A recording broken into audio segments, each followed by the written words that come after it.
Good evening. Tonight, we're tracing the complete history of gin, from the monastery gardens of medieval Italy around the 11th century, where monks distilled juniper for medicine, to the craft distilleries and cocktail bars spanning 6 continents today. It's a story that spans nearly 1,000 years, touches 3 empires, and reveals how a physician's remedy became the spirit that nearly destroyed London, defined the British Empire, and ultimately conquered the cocktail world. This is how juniper berries, war, and botanicals transformed medicine into madness, then into respectability, and finally into art. If you enjoy these deep dives into history, hit that like button and subscribe. Drop a comment telling me where you're watching from and what time it is where you are. It's always fascinating to see who's joining us from around the world, late at night or early morning, for these journeys into the past. Phone face down, volume at a whisper. Let's go in. The juniper berry, ancient and everywhere. Long before anyone thought to distill juniper, humans were using it. Archaeological evidence shows juniper berries in Egyptian tombs, buried with the dead as part of funerary rites. The Egyptians didn't understand juniper's chemistry, but they recognized it as powerful, aromatic, preservative, and somehow protective. Whether they believed it preserved the body, the soul, or simply honored the deceased with fragrance, we can't know. But juniper was important enough to accompany pharaohs into eternity. The Greeks used juniper medicinally. Hippocrates, writing around 400 BCE, mentioned juniper as a treatment for digestive ailments and various internal complaints. His medical texts, foundational documents that would influence European medicine for 2 millennia, positioned juniper as a serious therapeutic herb, not mere seasoning or incense. When Greek physicians prescribed juniper, they were treating it as medicine backed by accumulated empirical knowledge. The Romans inherited and expanded this knowledge. Pliny the Elder's Natural History, written in the 1st century CE, devoted sections to juniper's properties. He described how juniper berries could be crushed and mixed with wine for medicinal preparations, how juniper wood could be burned as fumigation against disease, and how different varieties of juniper had different strengths. Roman military physicians carried juniper among their medical supplies, not luxury, but necessity for treating soldiers far from home. Juniper wasn't rare or exotic in the classical Mediterranean world. Juniperus communis, the common juniper, grew wild across Europe, North Africa, and into Asia. It was a hardy, adaptable plant that thrived in diverse climates, from Mediterranean coasts to northern forests. Anyone who wanted juniper could find it. Gathering wild berries required no special cultivation or trade networks. This accessibility meant juniper knowledge spread easily and widely. But accessibility also meant juniper wasn't particularly valuable as a commodity. You couldn't build trade empires on a plant that grew everywhere. Juniper's importance was medical and practical, not commercial. That would remain true until distillation knowledge reached Europe and transformed how botanicals could be preserved, concentrated, and deployed therapeutically.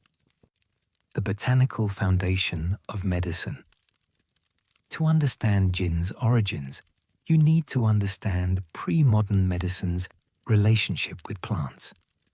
Without synthetic pharmaceuticals, without scientific understanding of disease, physicians treated ailments with botanicals, plants, roots, barks, berries, and flowers that seemed, through long experience, to help certain conditions. This wasn't superstition, though supernatural explanations often accompanied the practices. It was empirical medicine, built through observation, experiment, and accumulated knowledge passed down through generations. Willow bark reduced fever. We now know because it contains compounds similar to aspirin. Foxglove treated heart conditions. We now use its active ingredient, digitalis, in cardiac medicine. And juniper seemed to help with digestive problems, kidney ailments, and various other complaints. We now understand it has diuretic properties and antiseptic compounds that made some of those treatments actually effective. Botanical medicine required extensive knowledge. Physicians needed to identify plants correctly, understand which parts were medicinal, know when to harvest for maximum potency, and recognize how to prepare them, whether crushed fresh, dried, steeped in wine, or cooked into decoctions. Medical education in the classical and medieval world was largely botanical education.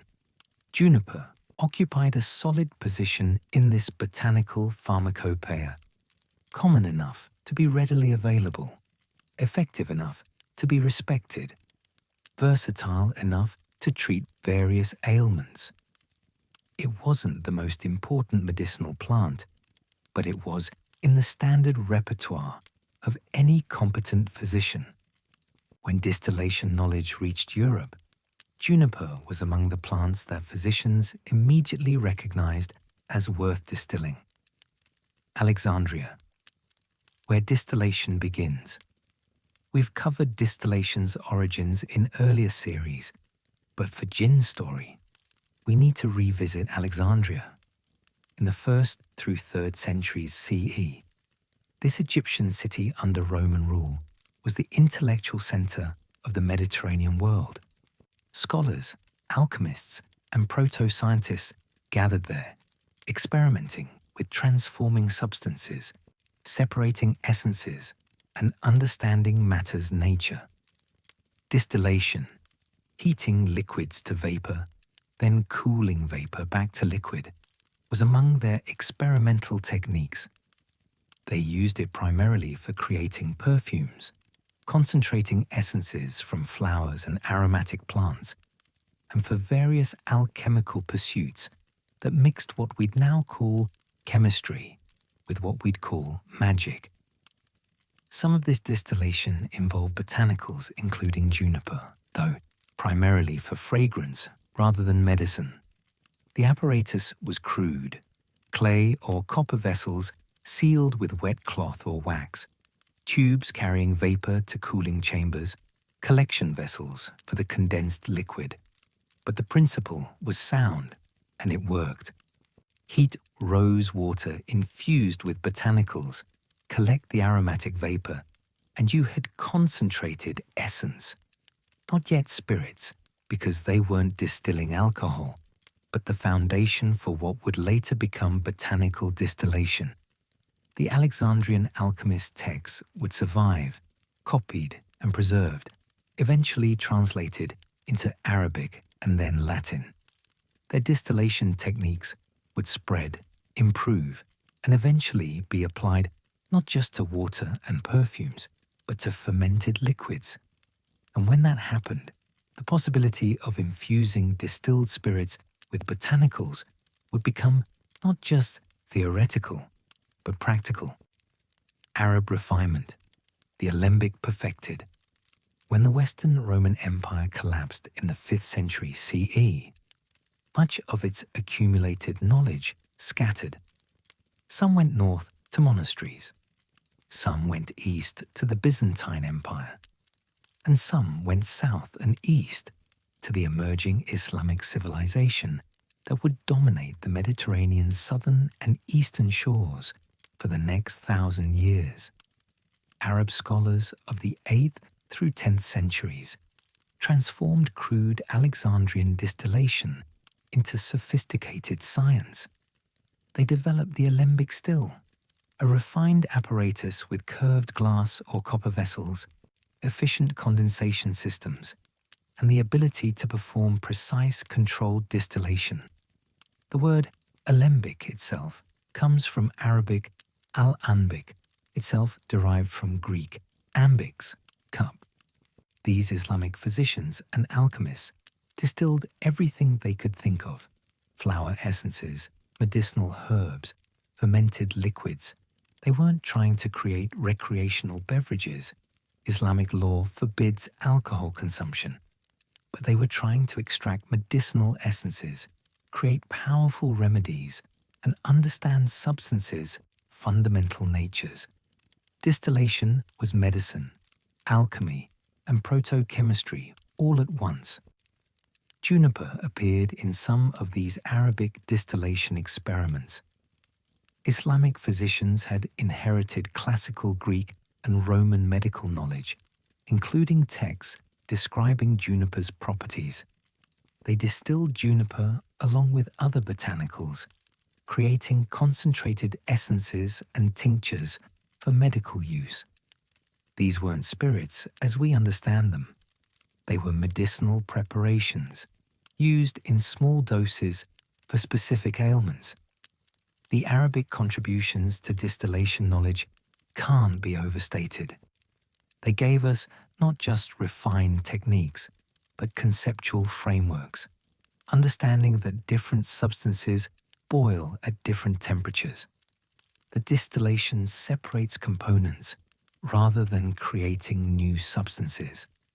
That repeated distillation increases purity and concentration.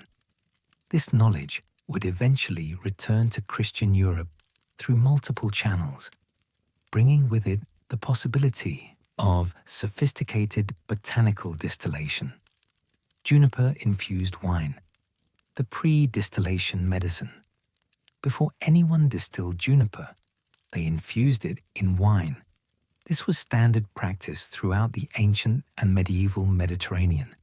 Take wine, which already had some antiseptic properties from alcohol content. Add medicinal botanicals, let them steep, and you had medicinal wine that was more palatable and stable than water-based preparations. Juniper wine appears in medical texts from the Roman era through the Middle Ages. Physicians prescribed it for digestive ailments, kidney problems, and various other complaints. The preparation was simple. Crush juniper berries, add them to wine, let steep for days or weeks, strain, and administer. The alcohol extracted compounds from the juniper, creating a preparation that combined wine's own effects with juniper's medicinal properties.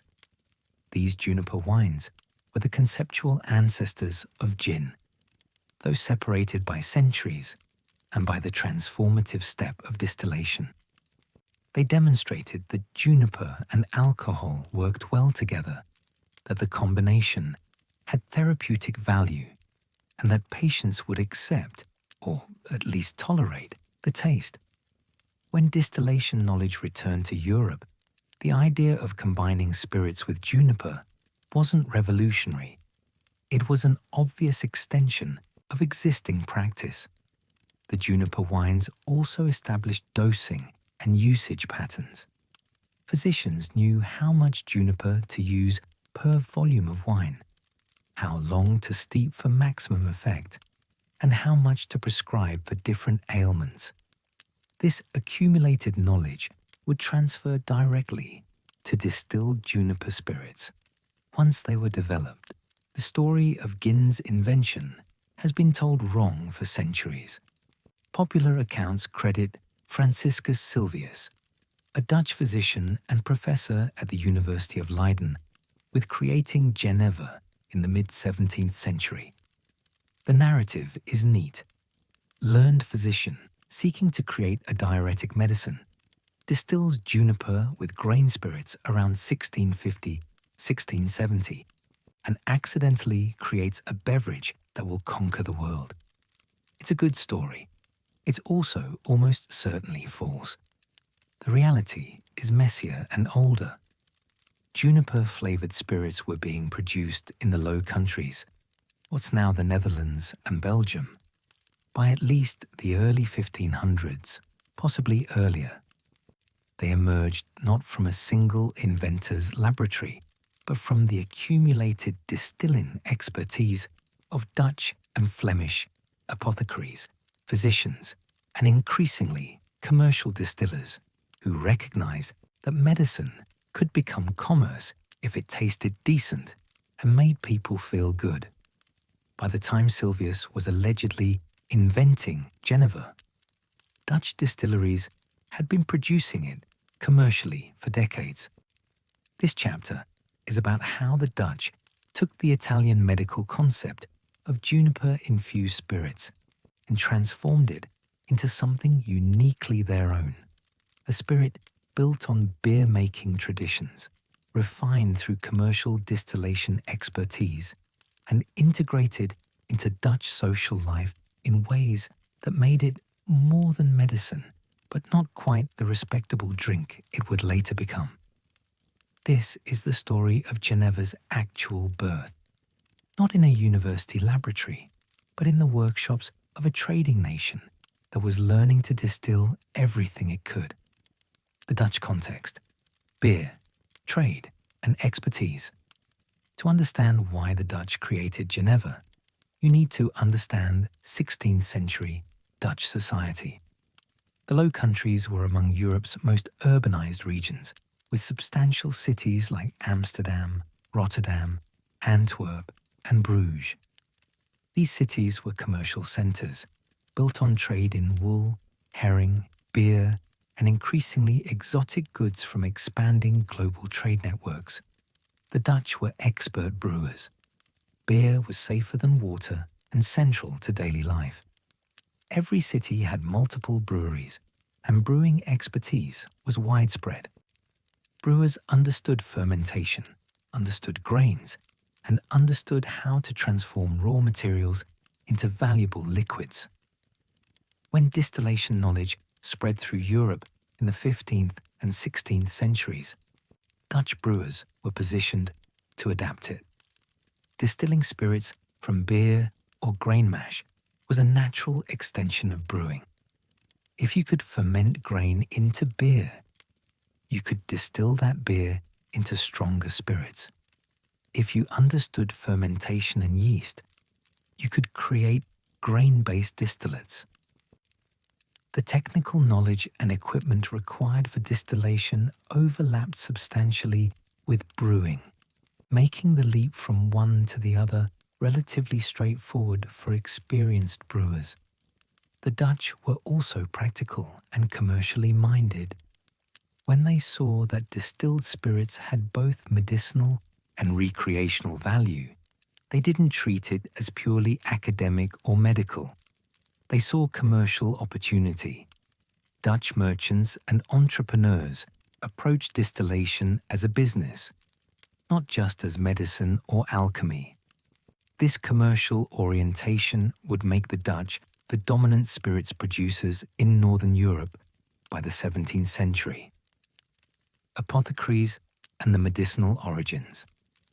The earliest Dutch juniper spirits emerged from apothecary shops, the pharmacies of their era. Apothecaries prepared medicines, including botanical infusions and distillations.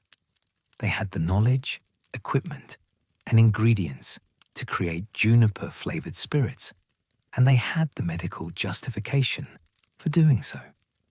Dutch apothecaries in the 1500s were using juniper for treating various ailments, following classical medical traditions inherited from Greek, Roman, and Arabic sources. Juniper was prescribed for kidney problems. It's a diuretic, digestive issues, and a vague category of complaints they described as corrupted blood or ill humors that needed purification. Combining juniper with distilled grain spirits created a preparation that was more potent and shelf-stable than juniper wine. The high alcohol content preserved the juniper's medicinal compounds indefinitely, allowed precise dosing, and made the medicine more effective, or at least more evidently powerful than traditional preparations. The alcohol itself had numbing and antiseptic properties that made it seem medicinally valuable beyond the juniper. These early medicinal juniper spirits probably tasted terrible. The distillation techniques were crude, the grain spirits were harsh, and the juniper was likely added in quantities meant to maximize medicinal properties rather than palatability. But they worked in the sense that they did something. They made people urinate more, juniper's diuretic effect. They made them feel warm and slightly euphoric, alcohol's effects. And they seemed powerful and medical. The taste was so strong, it must be doing something. Gradually, apothecaries began preparing juniper spirits, not just for specific prescriptions, but as general tonics that customers could purchase for home use. This was the crucial step from medicine to proto-beverage, when preparation moved from individual prescription to standardized product that anyone could buy. The etymology, Geneva, Genièvre, Geneva. The name Geneva comes directly from the Latin juniperus, juniper, through French Genièvre. The Dutch pronounced it something like Univer, which English speakers would later mangle into gin. But in the 1500s and 1600s, it was Geneva, a name that transparently announced what flavored it. Different regions had slight variations. In Flanders, now Belgium, it was often called Geneva. The French called it Genièvre. English speakers encountered various pronunciations and spellings: Geneva, Holland's gin, Geneva, but all referred to the same basic thing: grain spirits flavored with juniper and other botanicals produced in the Low Countries. The name's transparency was important, calling it Geneva, rather than something invented or proprietary, emphasized its medicinal botanical basis. This was juniper medicine, not some mysterious new substance. The name reassured consumers that they knew what they were getting, even as the product was transitioning from purely medicinal to increasingly recreational. Lucas Bols. Commercial distilling begins. In 1575, Lucas Bols established his distillery in Amsterdam, one of the earliest documented commercial spirits operations in the Netherlands. Bols wasn't an apothecary or physician. He was a businessman who recognized that distilled spirits, particularly juniper-flavored Geneva, could be profitably produced and sold at scale beyond the apothecary trade. The Bols operation represented the commercialization of Geneva. Instead of small batches for medical use, Bols produced large quantities for general sale. Instead of individualized preparations, he created standardized products. And instead of limiting sales to those with specific ailments, he sold to anyone who wanted to purchase. This commercialization required different approaches than apothecary production. Bols needed consistent suppliers of grain and juniper. He needed larger stills, capable of producing substantial volumes. He needed storage facilities for aging and inventory. He needed distribution networks to reach customers beyond Amsterdam. And critically, he needed to make Geneva that people wanted to drink recreationally, not just tolerate as medicine.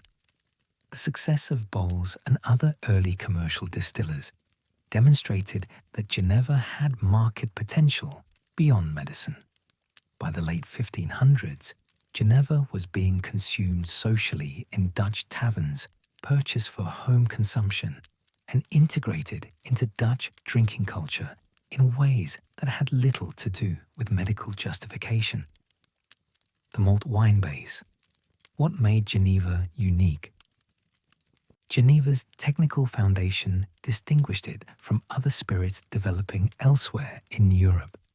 While French brandy was distilled from wine, and future whiskey would be distilled from simple grain mashes, Geneva was built on malt wine, a distillate made from fermented grain mash similar to beer, but without the hops.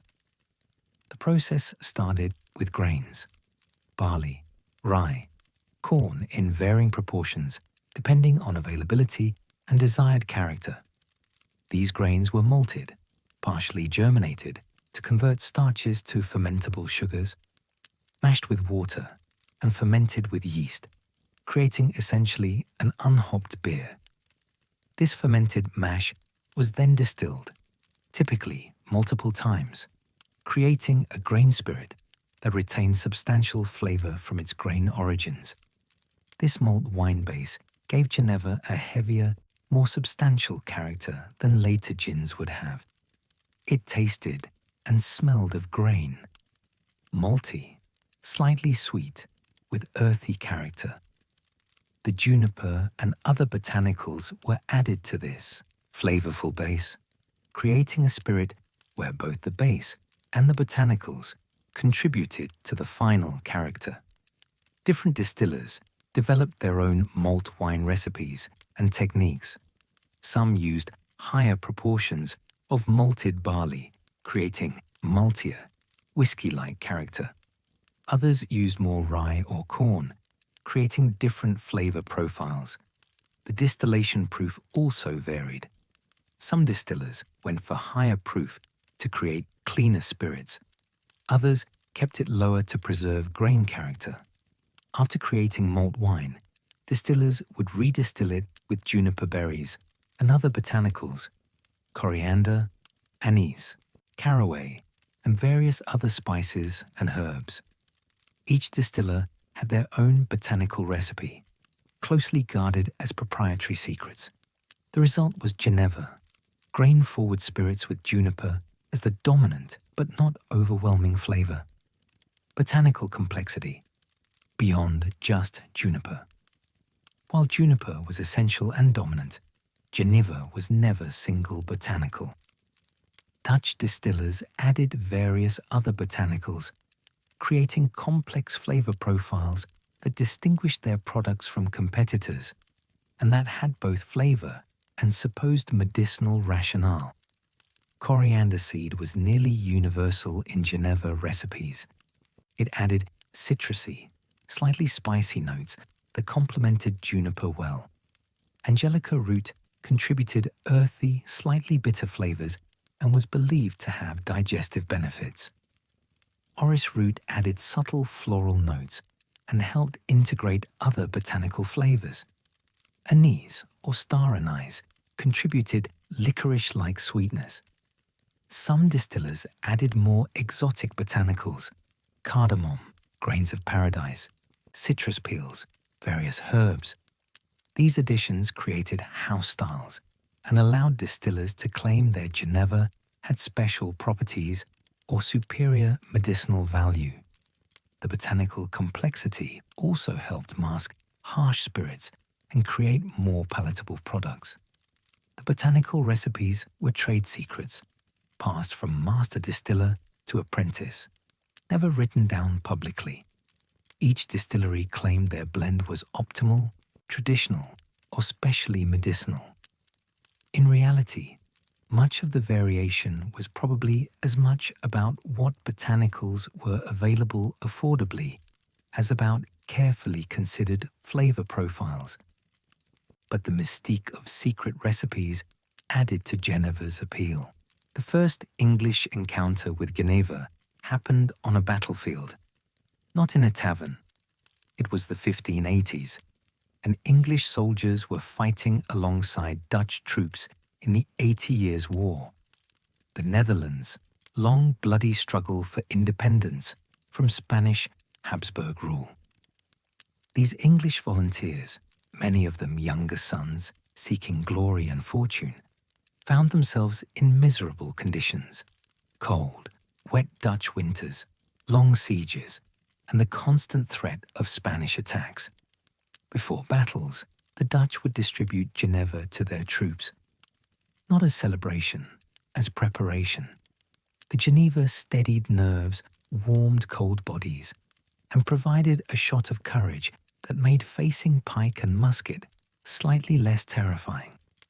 The English soldiers observed this practice, participated in it, and coined a phrase that would outlast the war itself: Dutch courage. It wasn't entirely complimentary. It implied that bravery from a bottle was somehow less legitimate than natural valor. But it acknowledged that Geneva worked, that it helped men do what needed doing. Those English soldiers who survived the campaigns returned home with stories, scars, and an acquired taste for juniper spirits.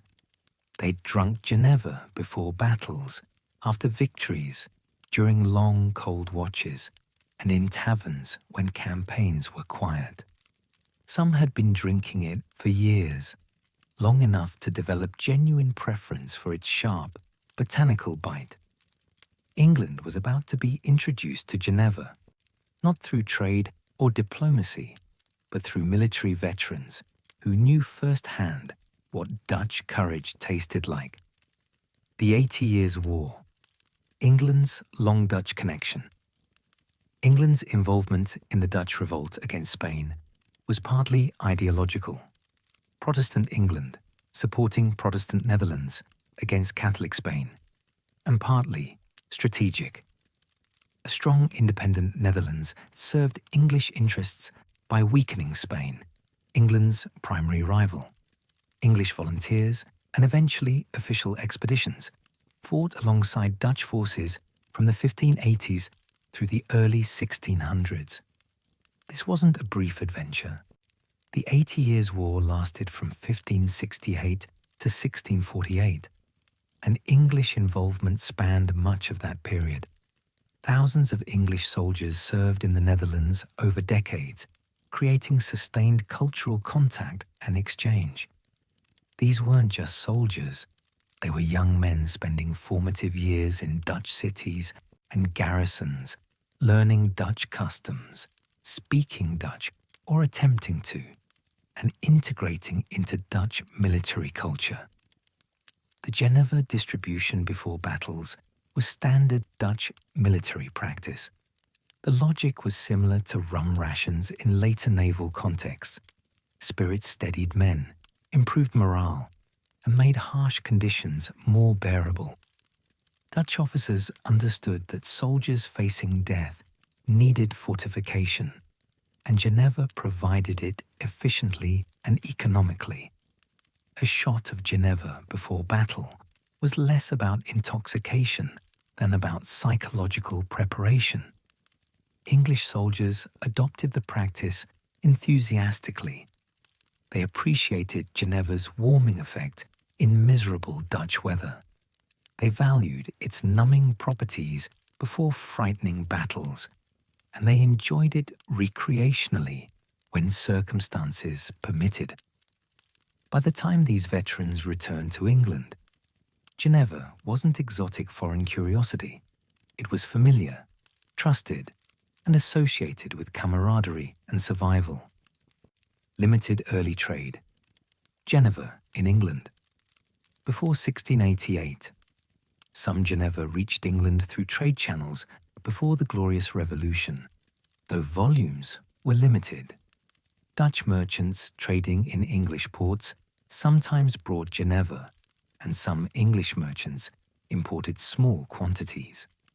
But Geneva faced significant barriers to widespread adoption in pre-1688 England. First, transportation costs made imported spirits expensive.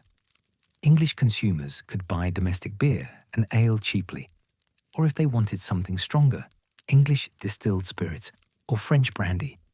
Imported Dutch Geneva was novelty rather than necessity, affordable primarily to wealthy consumers or returned veterans willing to pay premium prices.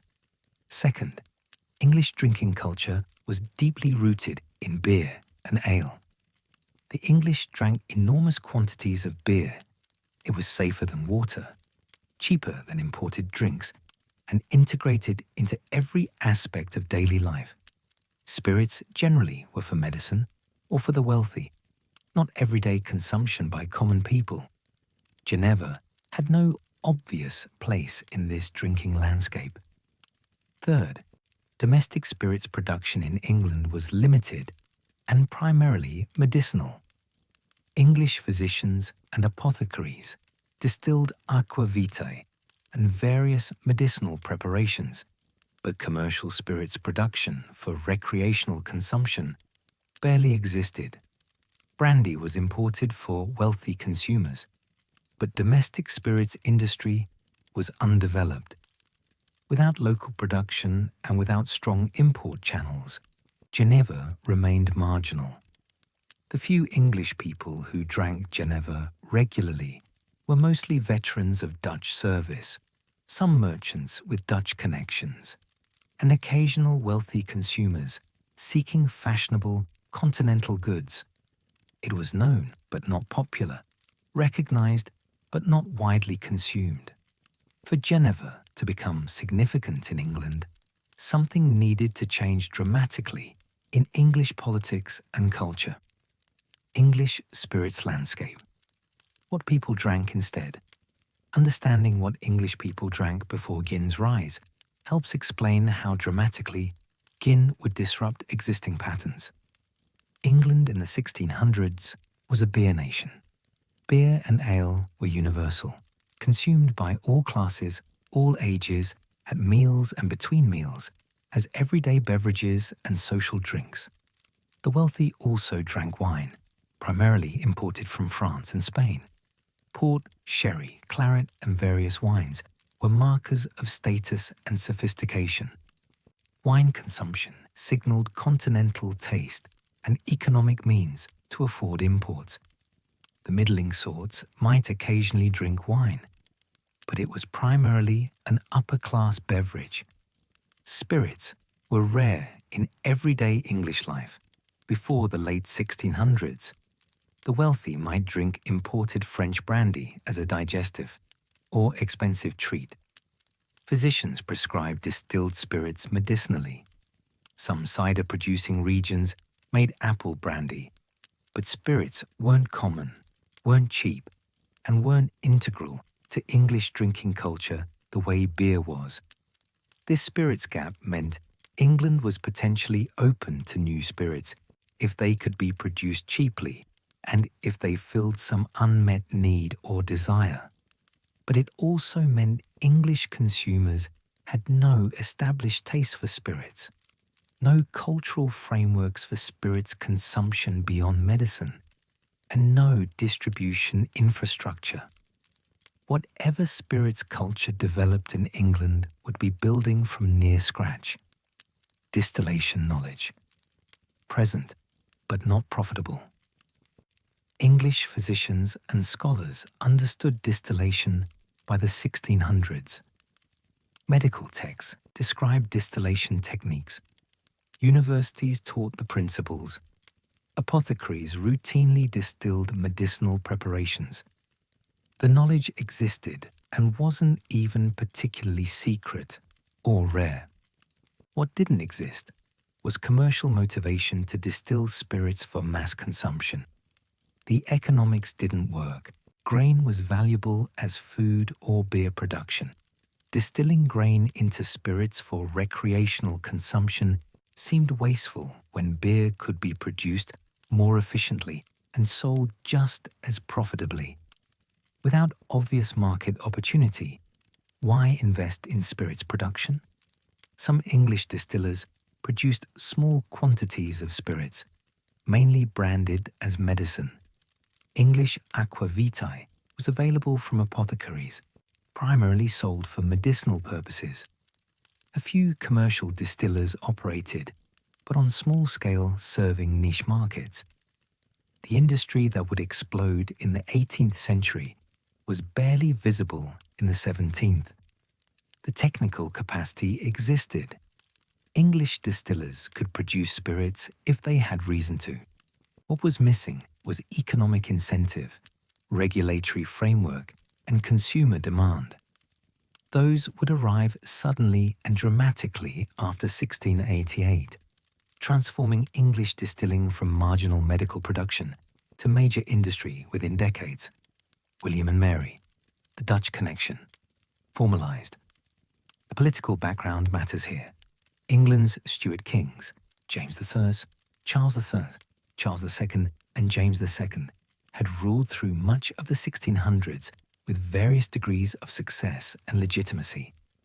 By the 1680s, James II's Catholicism and increasingly autocratic tendencies had alienated much of English political leadership. Parliament and Protestant elites were seeking alternative arrangements. William III of Orange was Dutch, Protestant, married to Mary II, James II's daughter and heir, and acceptable to English political elites as alternative to James II. In 1688, William was invited to invade England, which he did with Dutch troops and naval support. James II fled, and William and Mary were proclaimed joint monarchs in 1689. This relatively bloodless transition became known as the Glorious Revolution. William's accession meant Dutch influence at the highest level of English government and society.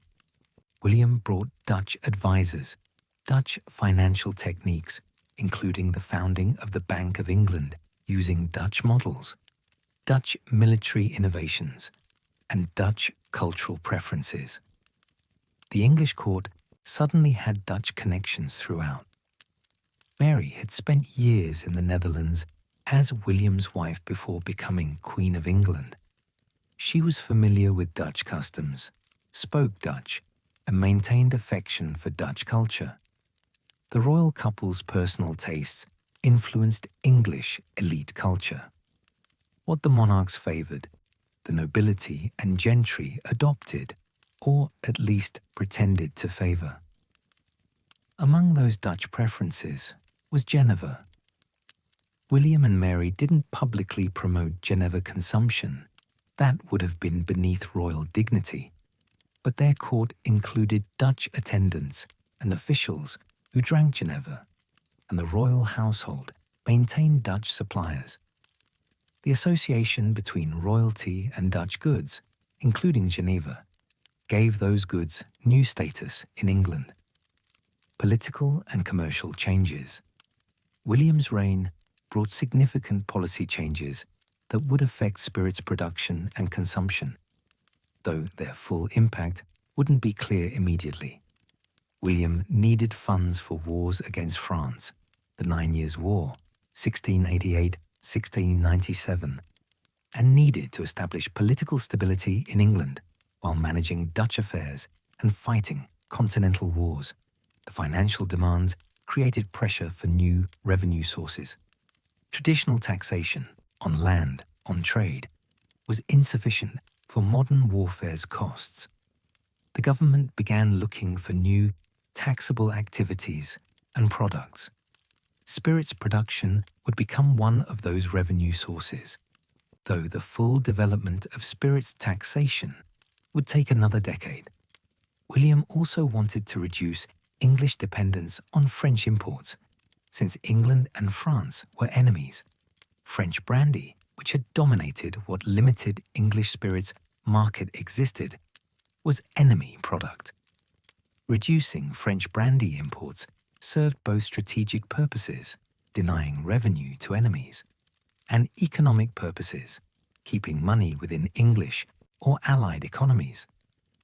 The Dutch commercial connections that accompanied William's reign created new trade channels between England and the Netherlands. Dutch merchants had easier access to English markets. Dutch products became more available, and Dutch commercial techniques influenced English business practices. This included spirits trade. Dutch Geneva became more available in England through these enhanced commercial connections. In 1690, Parliament passed legislation that seemed unremarkable at the time, a series of acts deregulating spirits distillation, removing restrictions on who could distill and sell gin, and taxing spirits at rates far below beer taxes. The stated motivations were straightforward: support English agriculture by creating demand for grain, weaken French brandy imports during wartime, and encourage domestic industry. It was economic policy, trade policy, agricultural policy. What it actually created was one of history's most devastating social crises. Within 40 years, gin had transformed from exotic import to ubiquitous poison, from Dutch curiosity to English addiction, from occasional drink to existential threat. London particularly descended into what historians now call the gin craze, a period when gin flowed through the city's poorest neighborhoods like toxic water, when children drank it, when mothers sold their babies for gin money, and when authorities watched helplessly as the working class seemingly drank itself toward extinction. This wasn't gradual social change, it was explosive. The policies passed in the 1690s created conditions where gin production and consumption spiraled out of control within a generation. By the 1720s, London was producing over 20 million litres of gin annually for a population of around 600,000 people. That's 33 litres per person per year, including children and infants.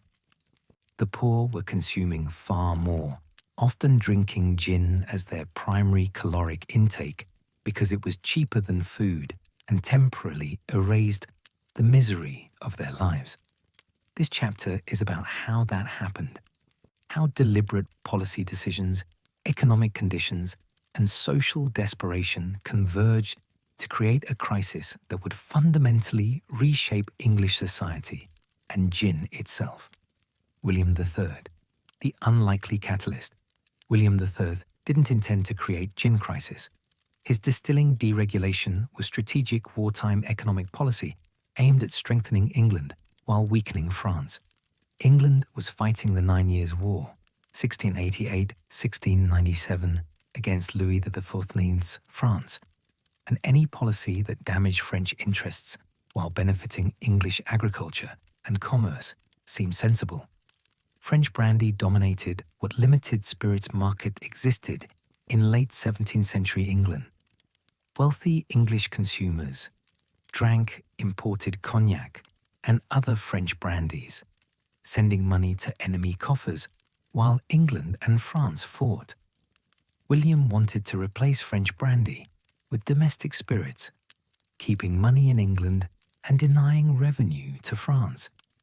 This required making domestic spirits production economically attractive. The solution was deregulation, combined with favorable tax treatment. Previously, distilling required licenses that were expensive and difficult to obtain, limiting production to established operators. The 1690 legislation essentially removed these barriers. Anyone could distill spirits without permission or license fees. This opened distilling to small-scale operators, home distillers, and entrepreneurs who saw profit opportunity. The tax structure made gin production particularly attractive. Beer was heavily taxed to generate revenue. Gin was taxed minimally. The government wanted to encourage domestic spirits production and didn't anticipate the volumes that would be produced. This tax differential meant gin could be sold cheaper than beer, despite requiring grain as raw material. The economics favored gin production in ways that nobody initially recognized would become problematic. William's policies worked in their narrow strategic sense. French brandy imports declined, English grain farmers had new markets, and domestic spirits industry developed. But the unintended consequences would far outweigh these limited successes. The agricultural context: too much grain. The late 17th and early 18th centuries saw agricultural improvements in England that dramatically increased grain yields, crop rotation innovations, better ploughing techniques, and enclosure of common lands for more efficient farming meant England was producing more grain than its population needed for bread and beer. This grain surplus created economic problem for farmers. When grain was abundant, prices fell, squeezing farmer profitability. Farmers needed additional markets to absorb surplus grain at decent prices. Spirits production provided the market. Distilling consumed substantial grain quantities and paid farmers better prices than glutted food markets. The government actively encouraged gin distilling as agricultural support policy. Using surplus grain for gin prevented price collapses that would harm farmers politically important to the government. It also seemed economically efficient. Better to distill surplus grain into valuable spirits than let it rot or sell at poverty prices. This created perverse incentive. The more grain England produced, the more economic pressure existed to distill it into gin. And the more gin was distilled, the cheaper it became, encouraging more consumption. Agricultural success fed directly into spirits overproduction, with nobody initially recognizing this as dangerous. From Geneva to gin. The English transformation. English gin was not Dutch Geneva. The transformation from one to the other was rapid and dramatic, driven by economics rather than craft or tradition. English distillers weren't trying to replicate Dutch quality. They were trying to maximize profit while producing saleable spirits as cheaply as possible. English gin was simpler. Where Dutch Geneva was built on carefully prepared malt wine with complex botanical blends, English gin was often crude grain spirits with minimal juniper and whatever other botanicals were cheap or available. The goal was recognizably juniper-flavored spirits at the lowest possible production cost. English gin was harsher. The distillation was frequently crude, leaving behind congeners, fusel oils, and other compounds that made the spirits rough and potentially dangerous.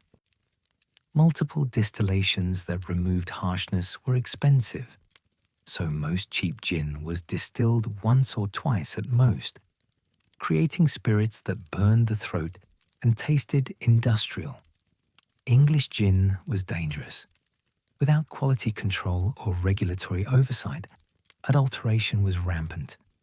Distillers added turpentine to increase perceived strength, sulfuric acid to simulate age, and various other toxic substances to stretch supply or enhance flavor.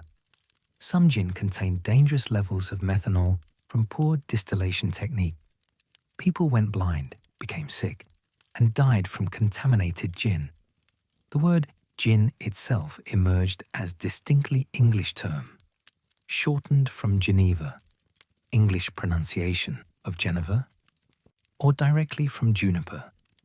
By the early 1700s, gin meant English product, distinct from imported Dutch Geneva.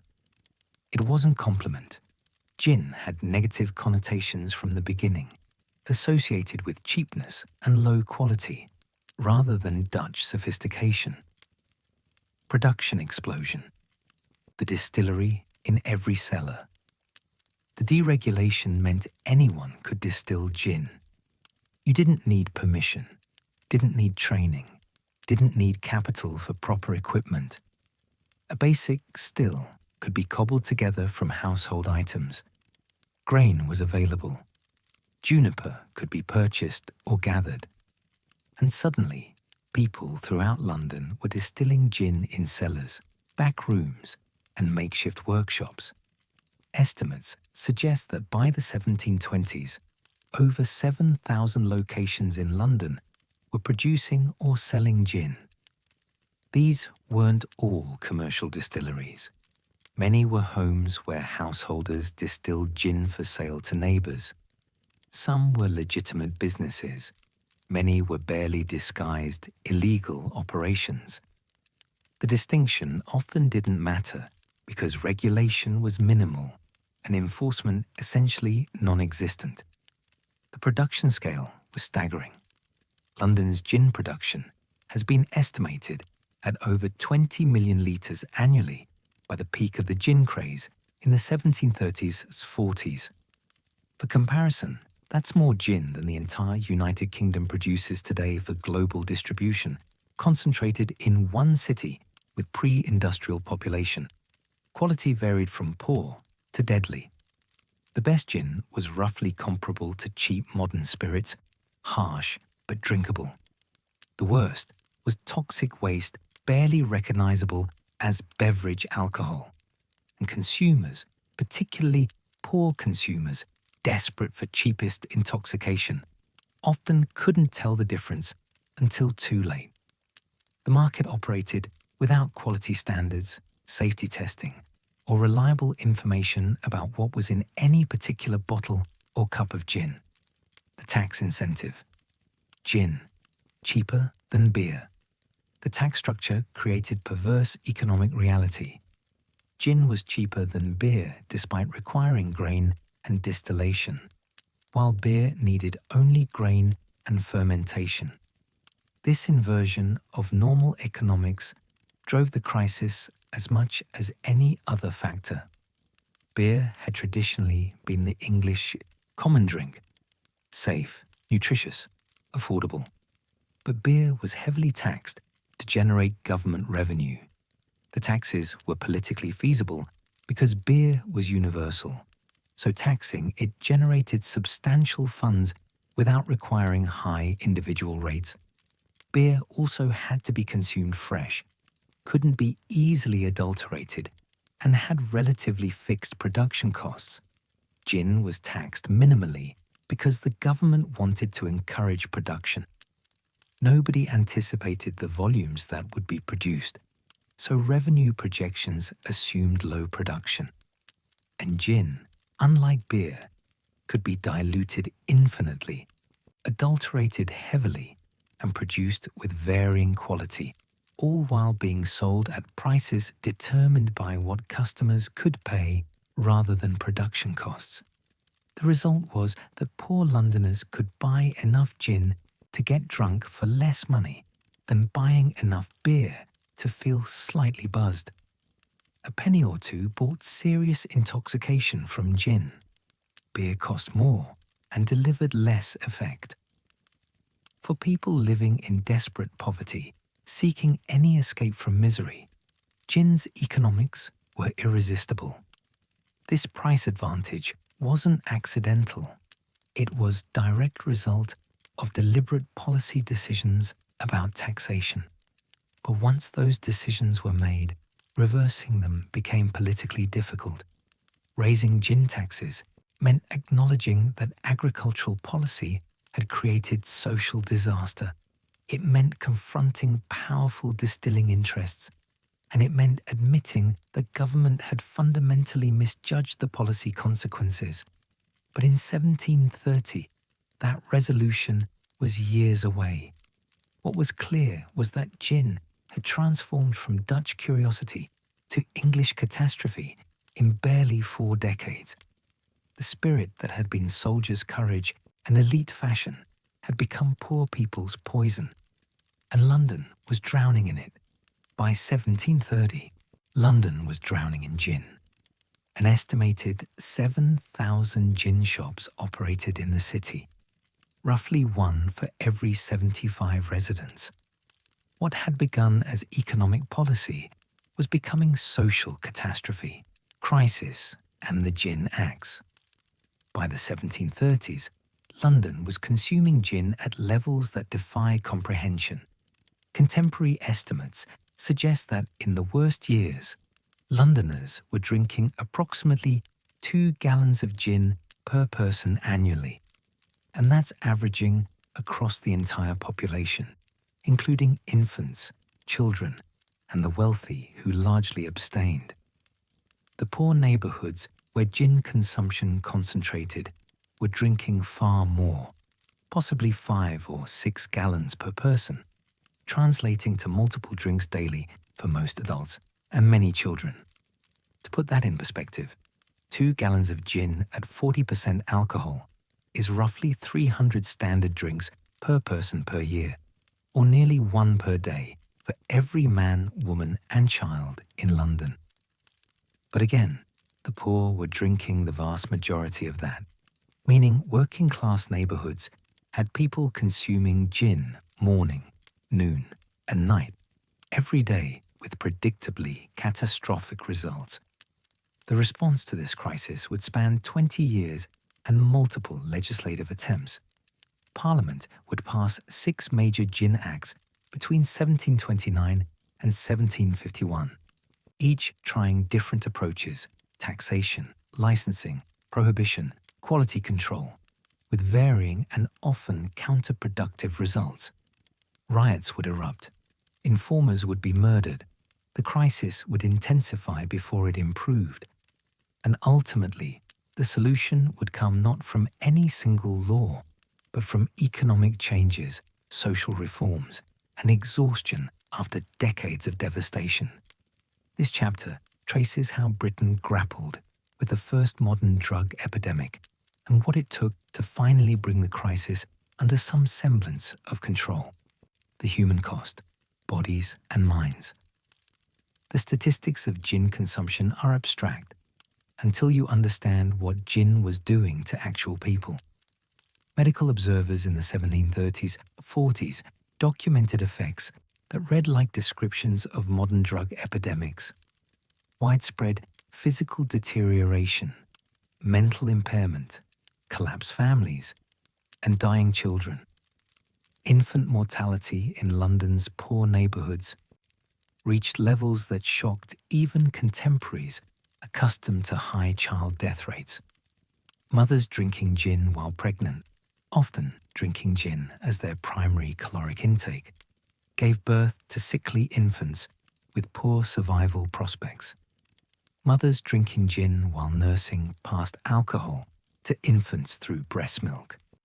Children were fed gin directly, either because parents believed it soothed them, or simply because gin was available and milk was expensive.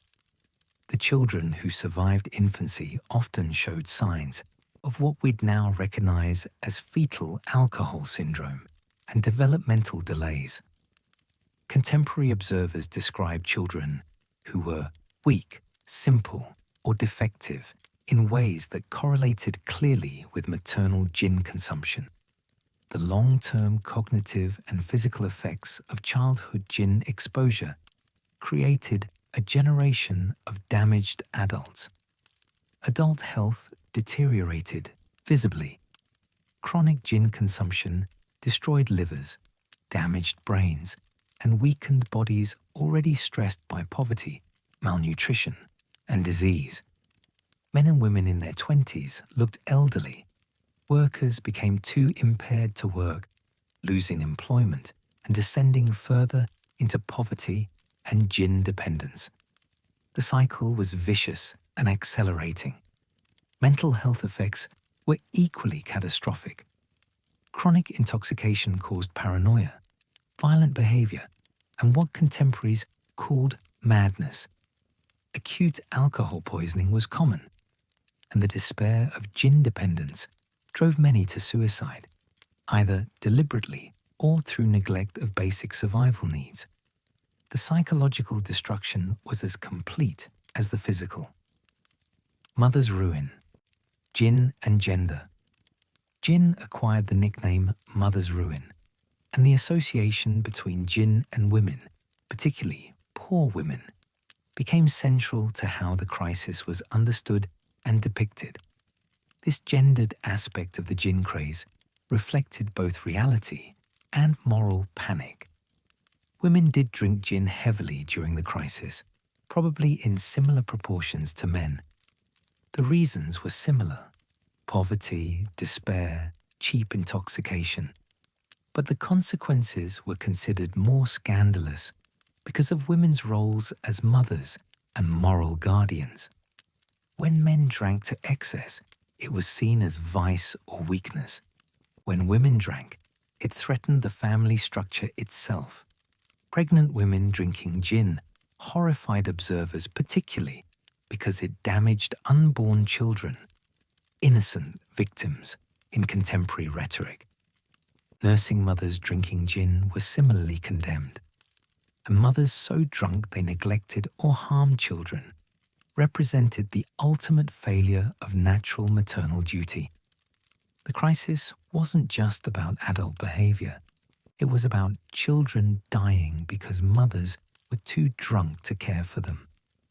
But the mother's ruin narrative also reflected gendered moral panic. Women drinking gin in public challenged social norms about respectable female behavior.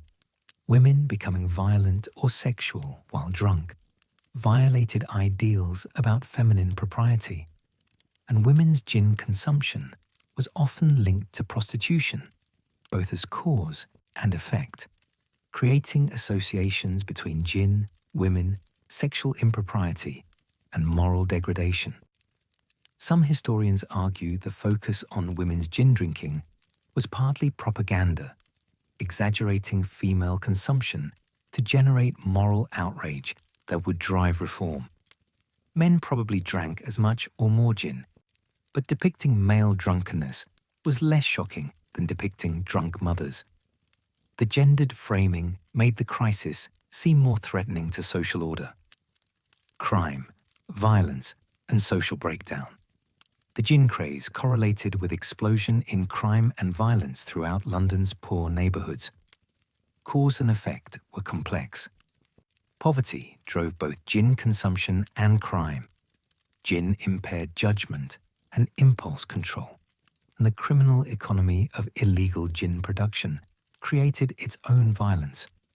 But the association was undeniable. Property crime increased as people stole to buy gin or stole while drunk. The desperate poor committed crimes that horrified contemporaries. Children kidnapped and sold. People murdered for small amounts of money. Family members robbing each other. Some crimes specifically targeted gin-related assets, robbing distillers, breaking into gin shops, stealing grain from warehouses. Violence escalated. Gin-fueled fights in streets and taverns were common. Domestic violence increased with men, and some women, becoming violent while intoxicated. And the casual brutality of poverty-stricken life was amplified by ubiquitous intoxication that removed normal inhibitions against violence. Prostitution thrived in gin-soaked neighborhoods. Women turned to prostitution to buy gin, then drank gin to cope with prostitution, creating cycles of degradation. Gin shops often functioned as informal brothels. The links between gin, sexual exploitation, disease, and poverty created self-reinforcing depravity that contemporary observers found simultaneously fascinating and horrifying. Hogarth's Gin Lane, making the crisis visible. In 1751, William Hogarth published paired prints, Gin Lane and Beer Street, that crystallized how the crisis was being understood by middle-class observers. Gin Lane depicted London poverty at its worst. A drunk mother dropping her baby downstairs, an emaciated man dying of starvation, a child being force-fed gin, a carpenter pawning his tools for gin money, a suicide in the background, buildings collapsing, chaos everywhere. The only thriving businesses were the pawn shop and the gin cellar.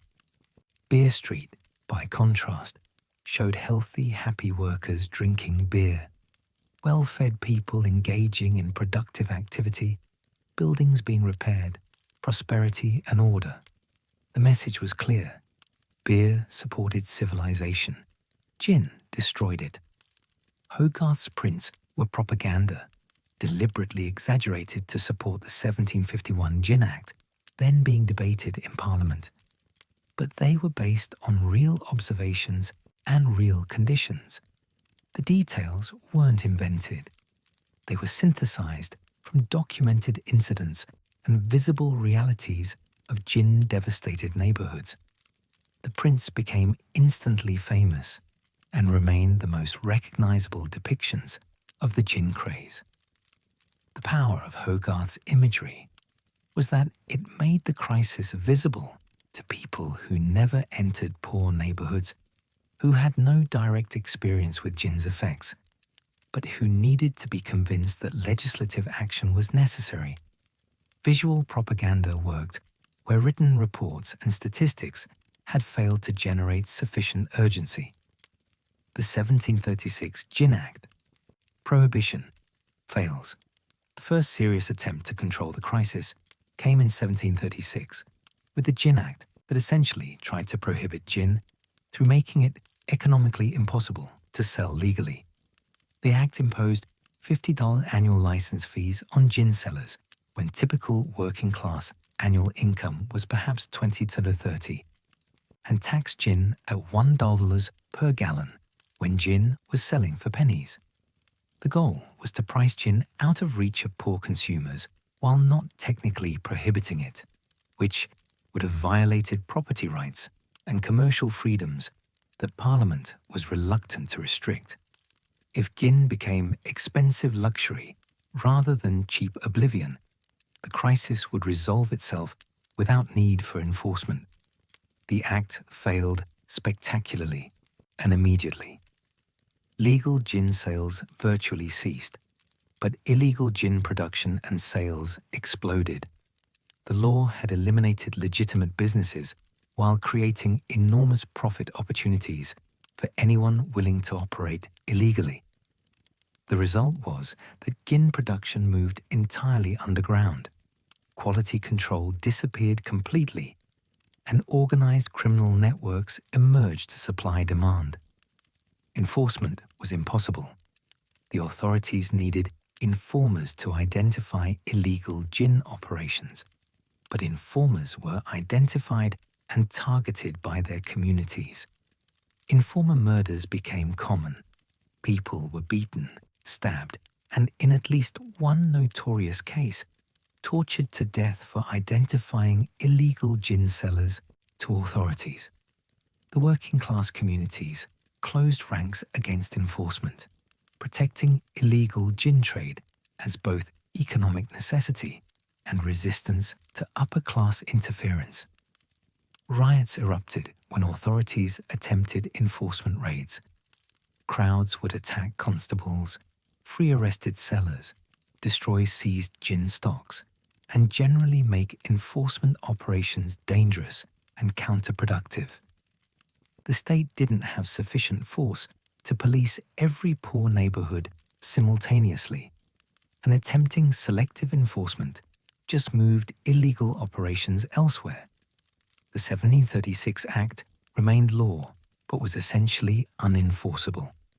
Parliament had tried prohibition without calling it prohibition, and discovered that prohibition of substance deeply embedded in poor communities' coping mechanisms couldn't work without mass coercion that the state couldn't or wouldn't deploy.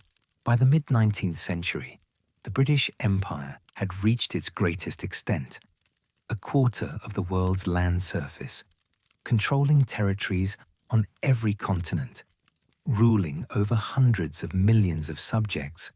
The sun never set on British domains stretching from India to Africa to the Caribbean to Southeast Asia, and wherever British officers, administrators, and soldiers went, they brought gin. But they also faced a problem that threatened colonial expansion more than any native resistance: malaria. The tropical and subtropical regions where Britain was building empire were infested with mosquitoes carrying plasmodium parasites that caused devastating disease.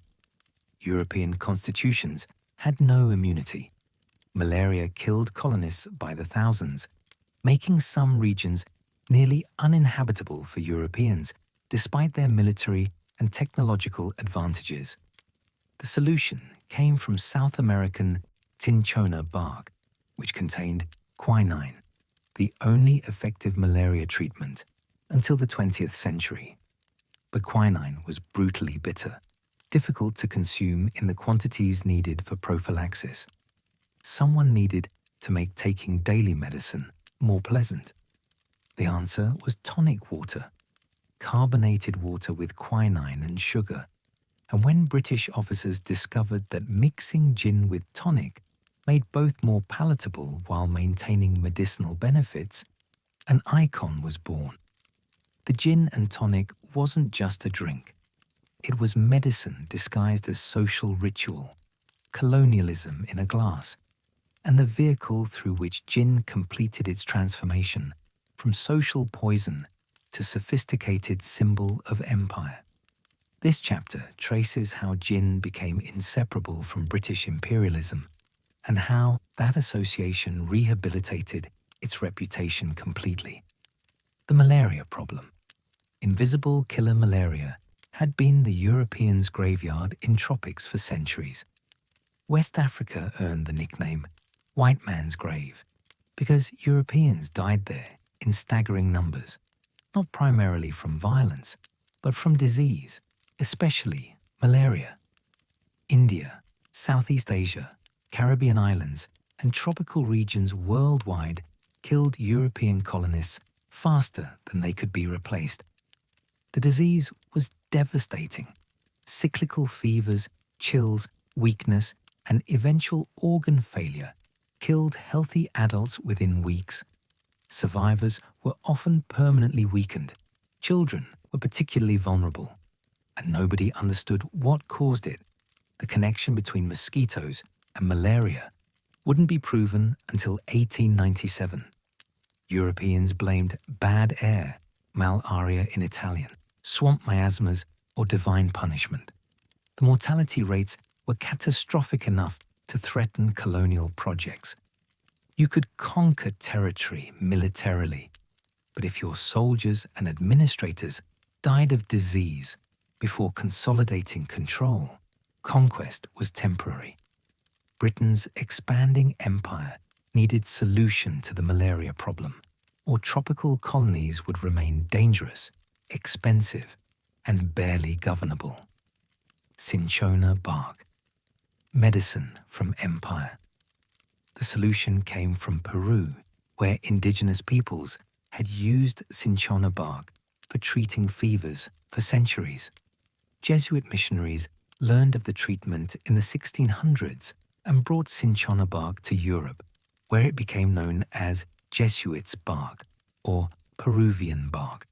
By the 1820s, chemists had isolated quinine as the active antimalarial compound. Quinine was effective. Regular doses prevented malaria infection. Treatment doses cured active cases, though not always. Resistance could develop, and some strains were harder to treat.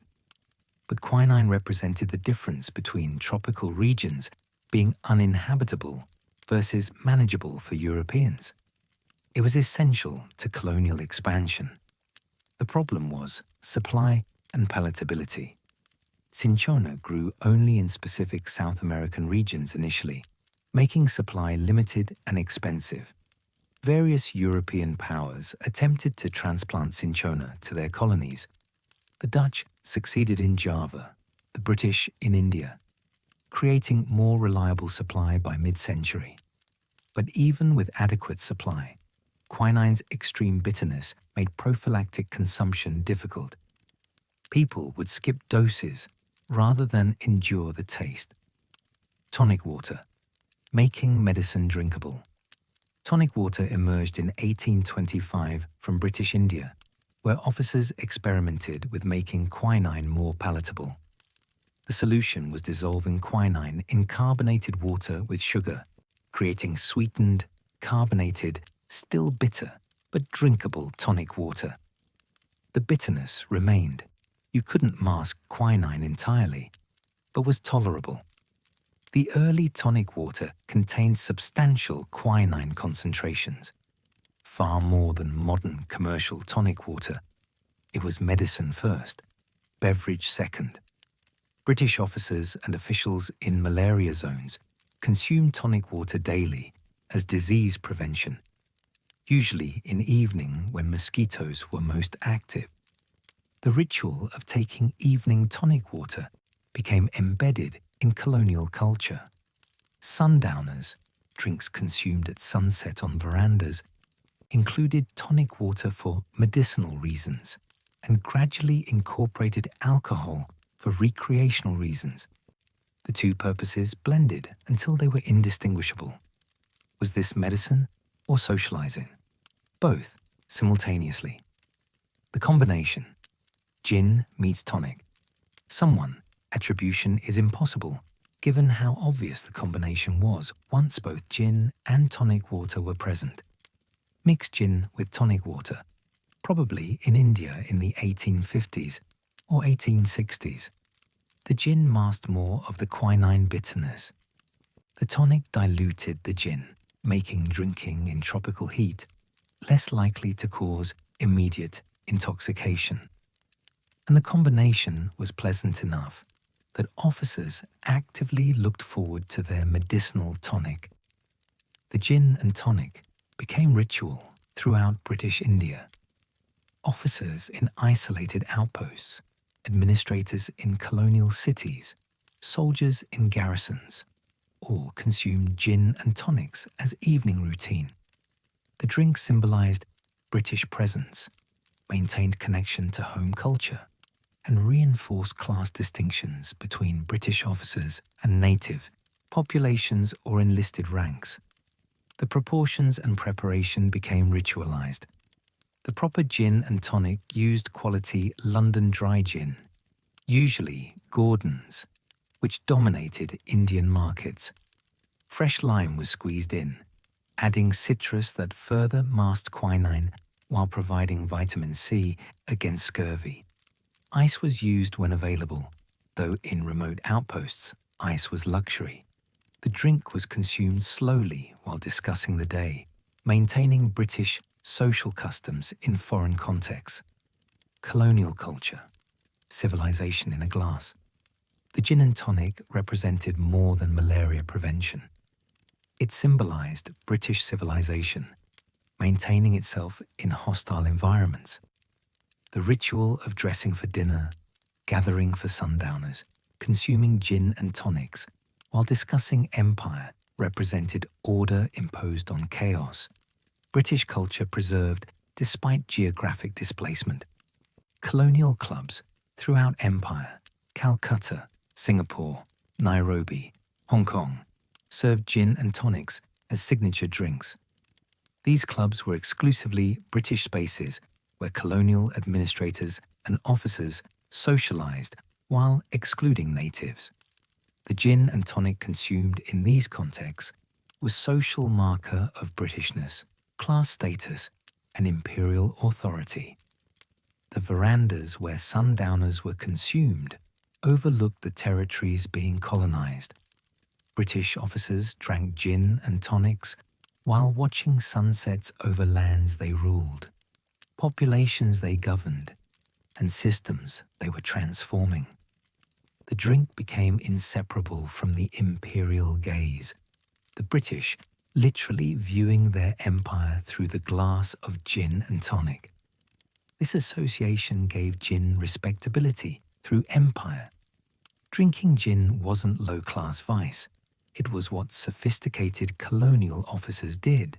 It was maintaining standards, supporting health, and practicing civilized British customs in uncivilized places. The drink's imperial associations completely overwhelmed its association with gin craze poverty. Export markets. Gin follows the flag. British gin distilleries expanded exports dramatically to serve imperial markets. Gordon's particularly dominated colonial trade, shipping gin to every outpost where British officers were stationed. The distinctive green bottles became ubiquitous throughout empire, recognized symbols of British presence. The export trade was substantial and profitable. Colonial markets paid premium prices for quality British gin, generating significant revenue for distillers.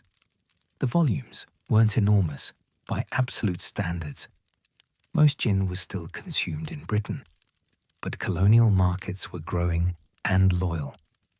Once colonial officers developed preference for particular gin brands, they maintained that loyalty throughout their careers. Tanqueray, Beefeater, and other premium brands also established colonial presence, though none matched Gordon's dominance.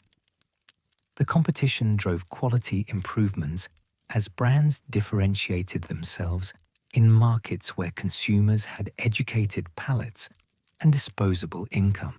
Colonial gin drinking was sophisticated consumption, not desperate intoxication.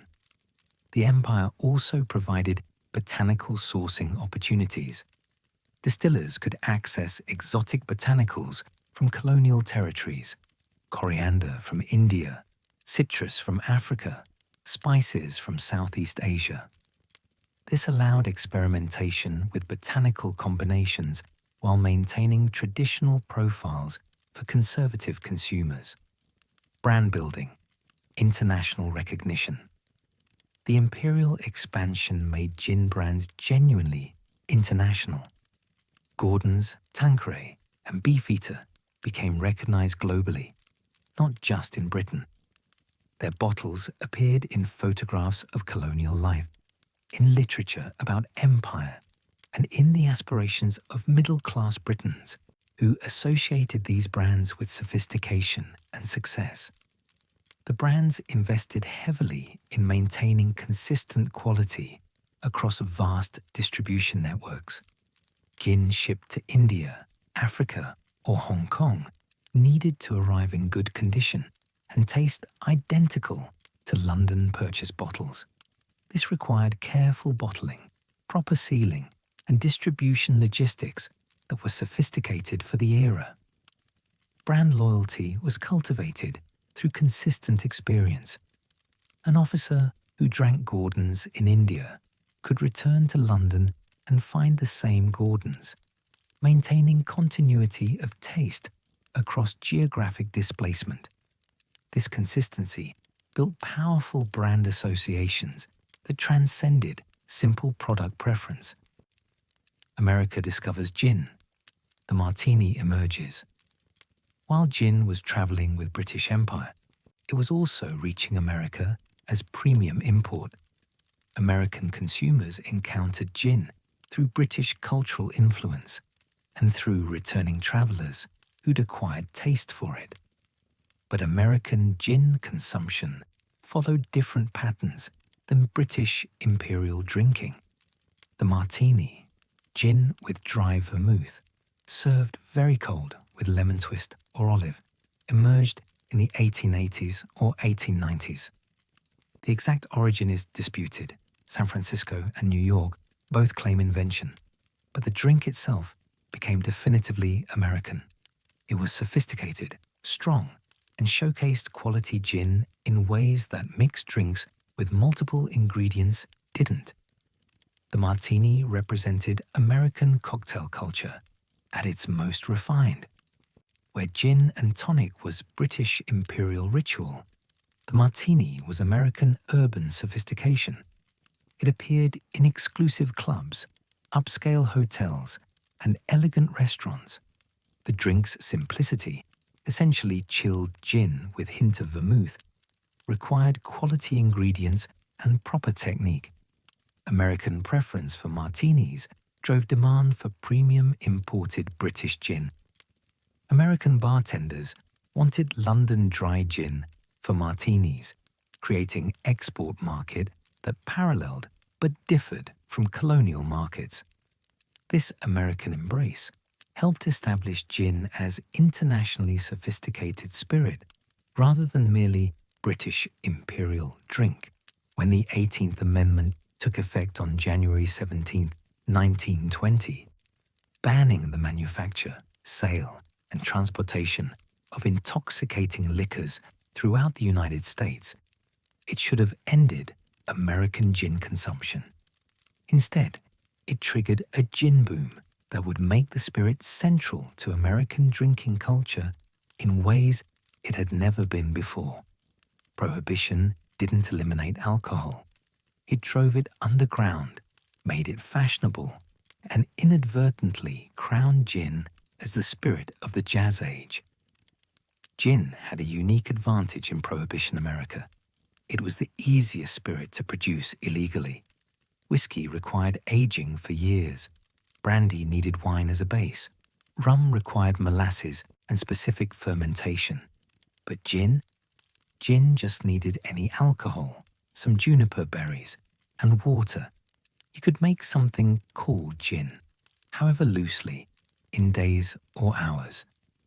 When making spirits became criminal and quality control vanished, gin's simplicity made it inevitable choice for bootleggers, speakeasy operators, and desperate consumers. The result was that gin, particularly terrible gin, flooded American cities. Bathtub gin, despite its name, wasn't actually made in bathtubs, but it was crude, dangerous, and often poisonous. Yet somehow, this Prohibition gin, mixed with whatever was available in speakeasies, decorated with Art Deco glamour, became the drink of sophistication, rebellion, and modernity. This chapter traces how Prohibition transformed American gin from niche import to cultural icon. World War I. The prelude. Before Prohibition, World War I had already disrupted gin production and trade. British distilleries shifted to industrial alcohol for munitions. Shipping was dangerous with German U-boats, and grain was rationed for food rather than spirits. American gin imports declined sharply during the war years 1914, 1918. But the war also created American tastes for gin among soldiers who served with British troops or visited European cities. They encountered gin and tonics, martinis in officers' clubs, and British drinking culture. When they returned home, they brought acquired preferences that created potential market for gin if Prohibition hadn't intervened. The timing was cruel for gin distillers. Just as American market was developing interest, Prohibition closed it entirely. British distillers lost major export market. American consumers who had discovered gin couldn't purchase it legally, and the stage was set for illegal production to fill the gap. Why gin? The bootleggers' perfect spirit prohibition created perverse incentive structure that made gin production inevitable.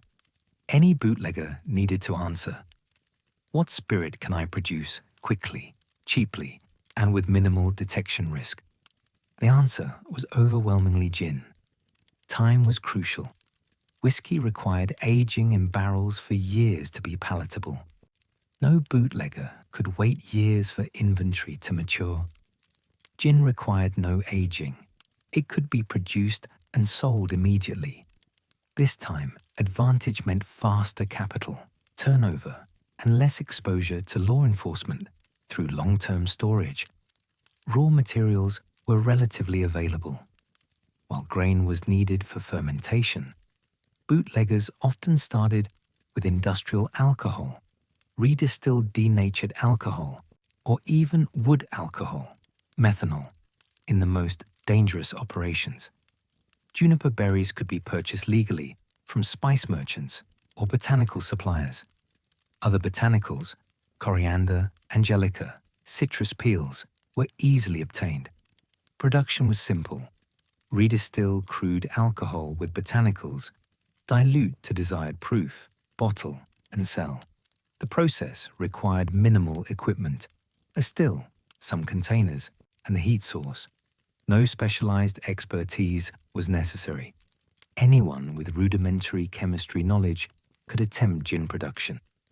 This simplicity made gin the default bootleg spirit. Estimates suggest that by mid-Prohibition, over half of illegal spirits in American cities was nominally gin. The quality varied from barely drinkable to literally poisonous, but it was abundant, cheap, and available. Bathtub gin, the mythology and reality. The term bathtub gin became synonymous with Prohibition spirits. though its literal meaning is disputed. Most bathtub gin wasn't actually made in bathtubs. The name likely came from either 1. The tall bottles used for illegal gin couldn't fit under sink taps, so they were filled in bathtubs. Or 2. Some home producers did use bathtubs for mixing large quantities. What bathtub gin actually meant was amateur, homemade gin of wildly varying and usually terrible quality. The typical production involved industrial alcohol, legally purchased for industrial purposes but diverted illegally, redistilled or simply diluted with juniper oil or crushed juniper berries added, along with whatever other flavorings the producer thought would help. The quality was catastrophic. Without proper distillation equipment or knowledge, producers couldn't remove toxic compounds. Methanol contamination caused blindness and death. Lead from solder in improvised stills poisoned consumers. Various additives, glycerin for smoothness, turpentine for bite, even wood alcohol passed off as ethanol, created dangerous and sometimes deadly drinks. Poisonings were common throughout Prohibition. Estimates suggest thousands died and tens of thousands were seriously harmed by tainted alcohol. The government made it worse by requiring industrial alcohol be denatured with poisons to prevent consumption. But bootleggers redistilled it anyway, sometimes inadequately, killing their customers. Yet people drank it. The desire for alcohol, the social pressure to participate in drinking culture, and the lack of alternatives meant consumers accepted risks.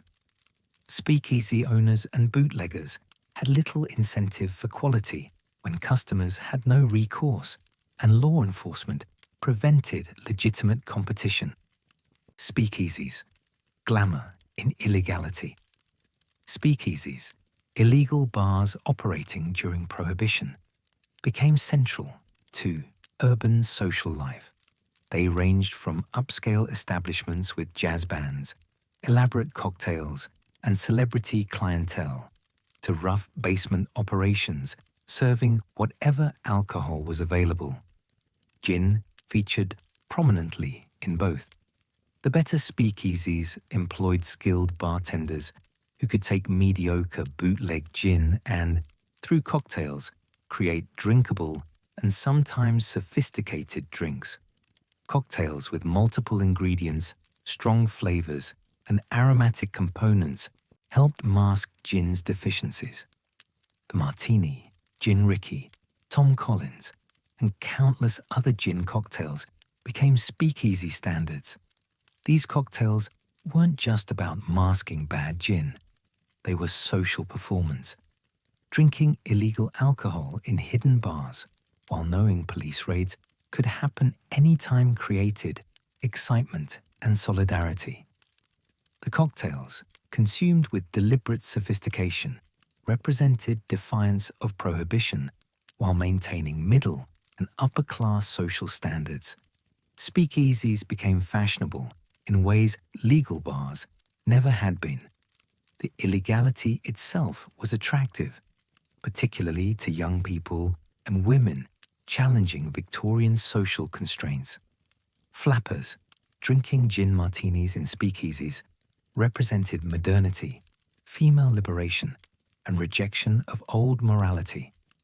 Gin became the drink of youth rebellion and cultural change. The Art Deco design of upscale speakeasies, the jazz music, the fashionable dress, all created aesthetic around gin drinking that made it seem sophisticated and modern, despite the crude reality of the gin itself. Form triumphed over substance in ways that would permanently associate gin with style and sophistication. The cocktail hour, a new social institution. Prohibition created the cocktail hour, the pre-dinner period when cocktails were consumed socially. This was different from pre-Prohibition drinking patterns. The cocktail hour was ritualized, social, and distinctly modern.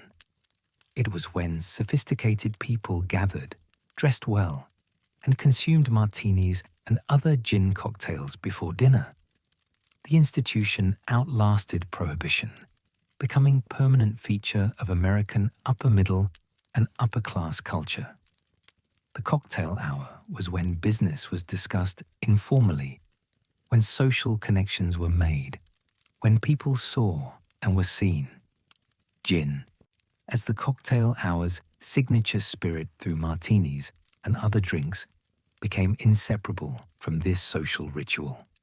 This association elevated gin's status enormously. Gin wasn't just alcohol. It was the sophisticated spirit consumed during the most fashionable social hour.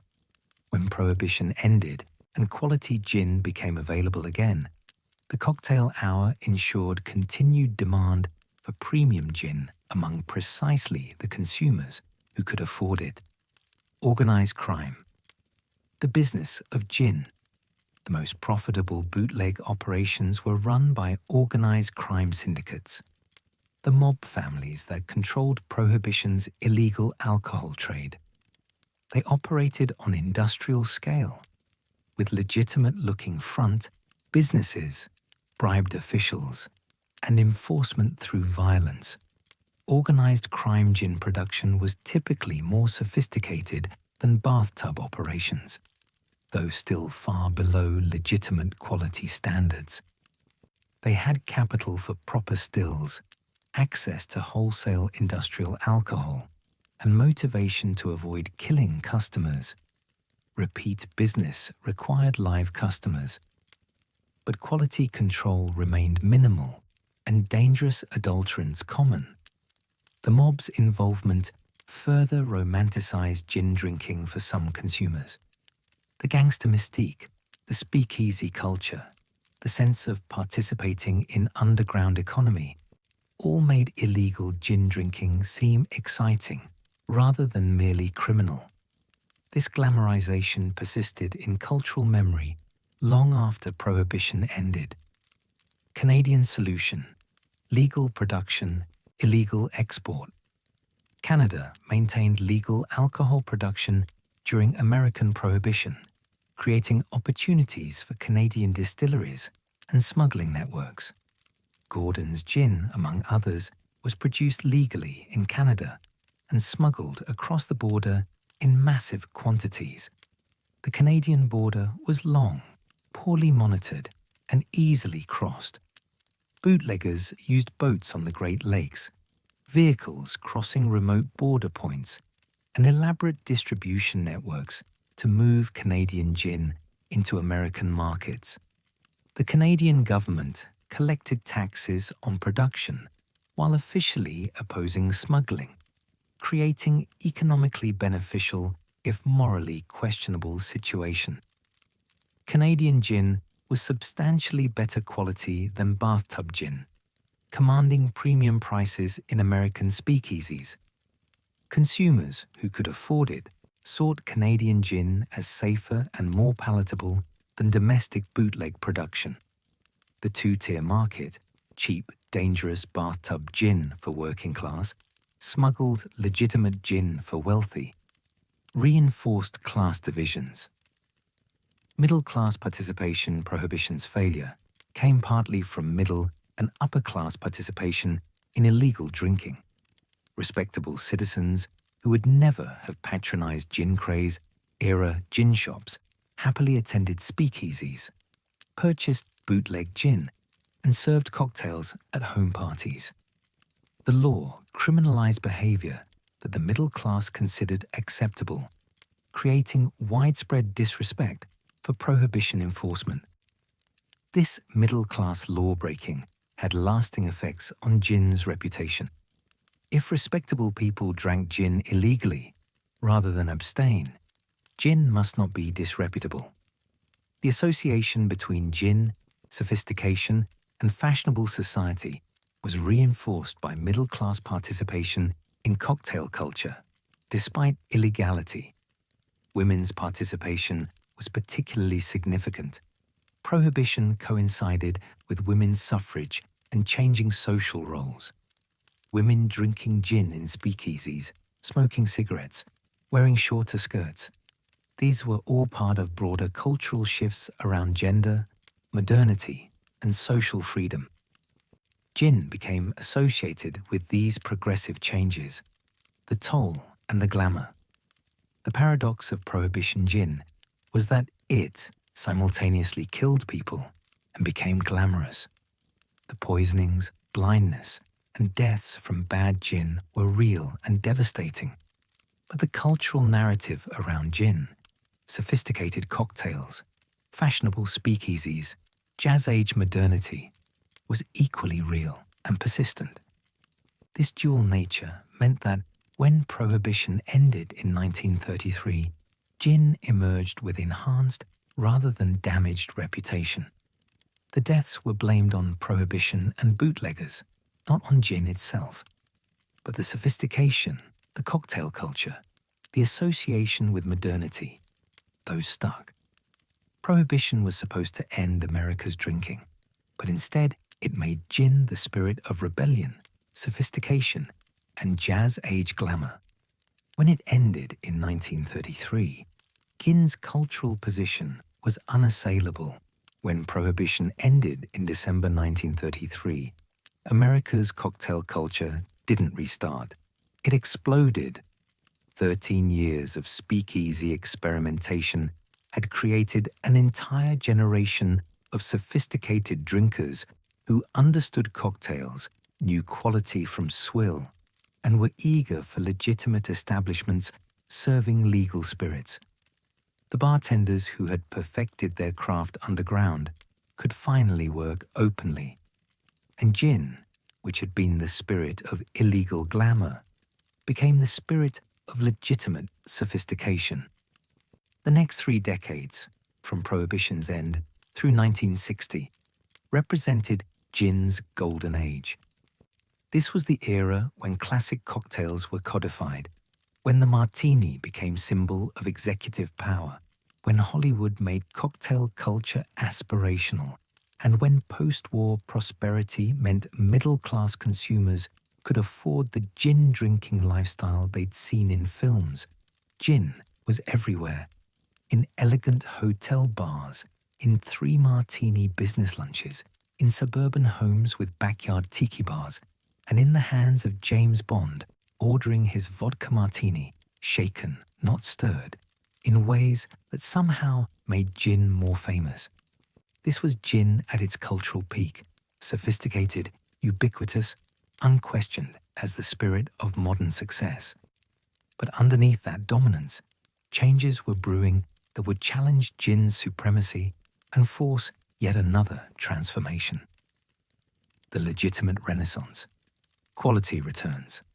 Post-Prohibition, legitimate distillers could finally compete openly. British gin, Gordon's, Tanqueray, Beefeater, returned to American markets with consistent quality that made bootleg gin's memory horrifying. American distilleries like Seagram's began producing domestic gin. The competition drove quality improvements and marketing sophistication. Professional bartenders emerged from underground to legitimate establishments. Hotel bars, upscale restaurants, and purpose-built cocktail lounges employed trained mixologists who treated cocktail making as craft. These bartenders had recipe books, precise measurements, and standards for presentation. Cocktails became repeatable, teachable, and consistent rather than improvised variations. The cocktail culture that developed post-Prohibition was more sophisticated than pre-Prohibition drinking. The speakeasy years had been graduate school for American drinkers. They understood cocktails in ways their pre-Prohibition grandparents hadn't. They expected quality spirits, skilled preparation, and stylish presentation. Gin benefited enormously from these elevated expectations. Classic cocktails. Codified. The post-Prohibition era codified gin cocktails that remain standards today. The martini became gin's signature, just gin and dry vermouth, stirred with ice, served in a chilled glass with lemon twist or olive. The proportions were debated endlessly. 2 parts gin to 1 part vermouth, 4 to 1. Just show the vermouth bottle to the gin. But the martini's essential sophistication was undisputed. The Negroni, equal parts gin, Campari, and sweet vermouth, offered bitter complexity that showcased gin's botanical character. Created in Italy in 1919, it gained international following post-Prohibition. The aviation, gin, maraschino liqueur, lemon juice, and crème de violette, represented cocktails that were elaborate but balanced, showing gin's versatility beyond simple spirit-forward martinis. Corpse Reviver, number 2, gin, Cointreau, Lillet Blanc, lemon juice, and absinthe, was hangover cure that demonstrated gin's compatibility with diverse flavors. Singapore Sling, elaborate tropical gin drink from Raffles Hotel, brought British colonial gin tradition into tiki culture. These weren't new inventions.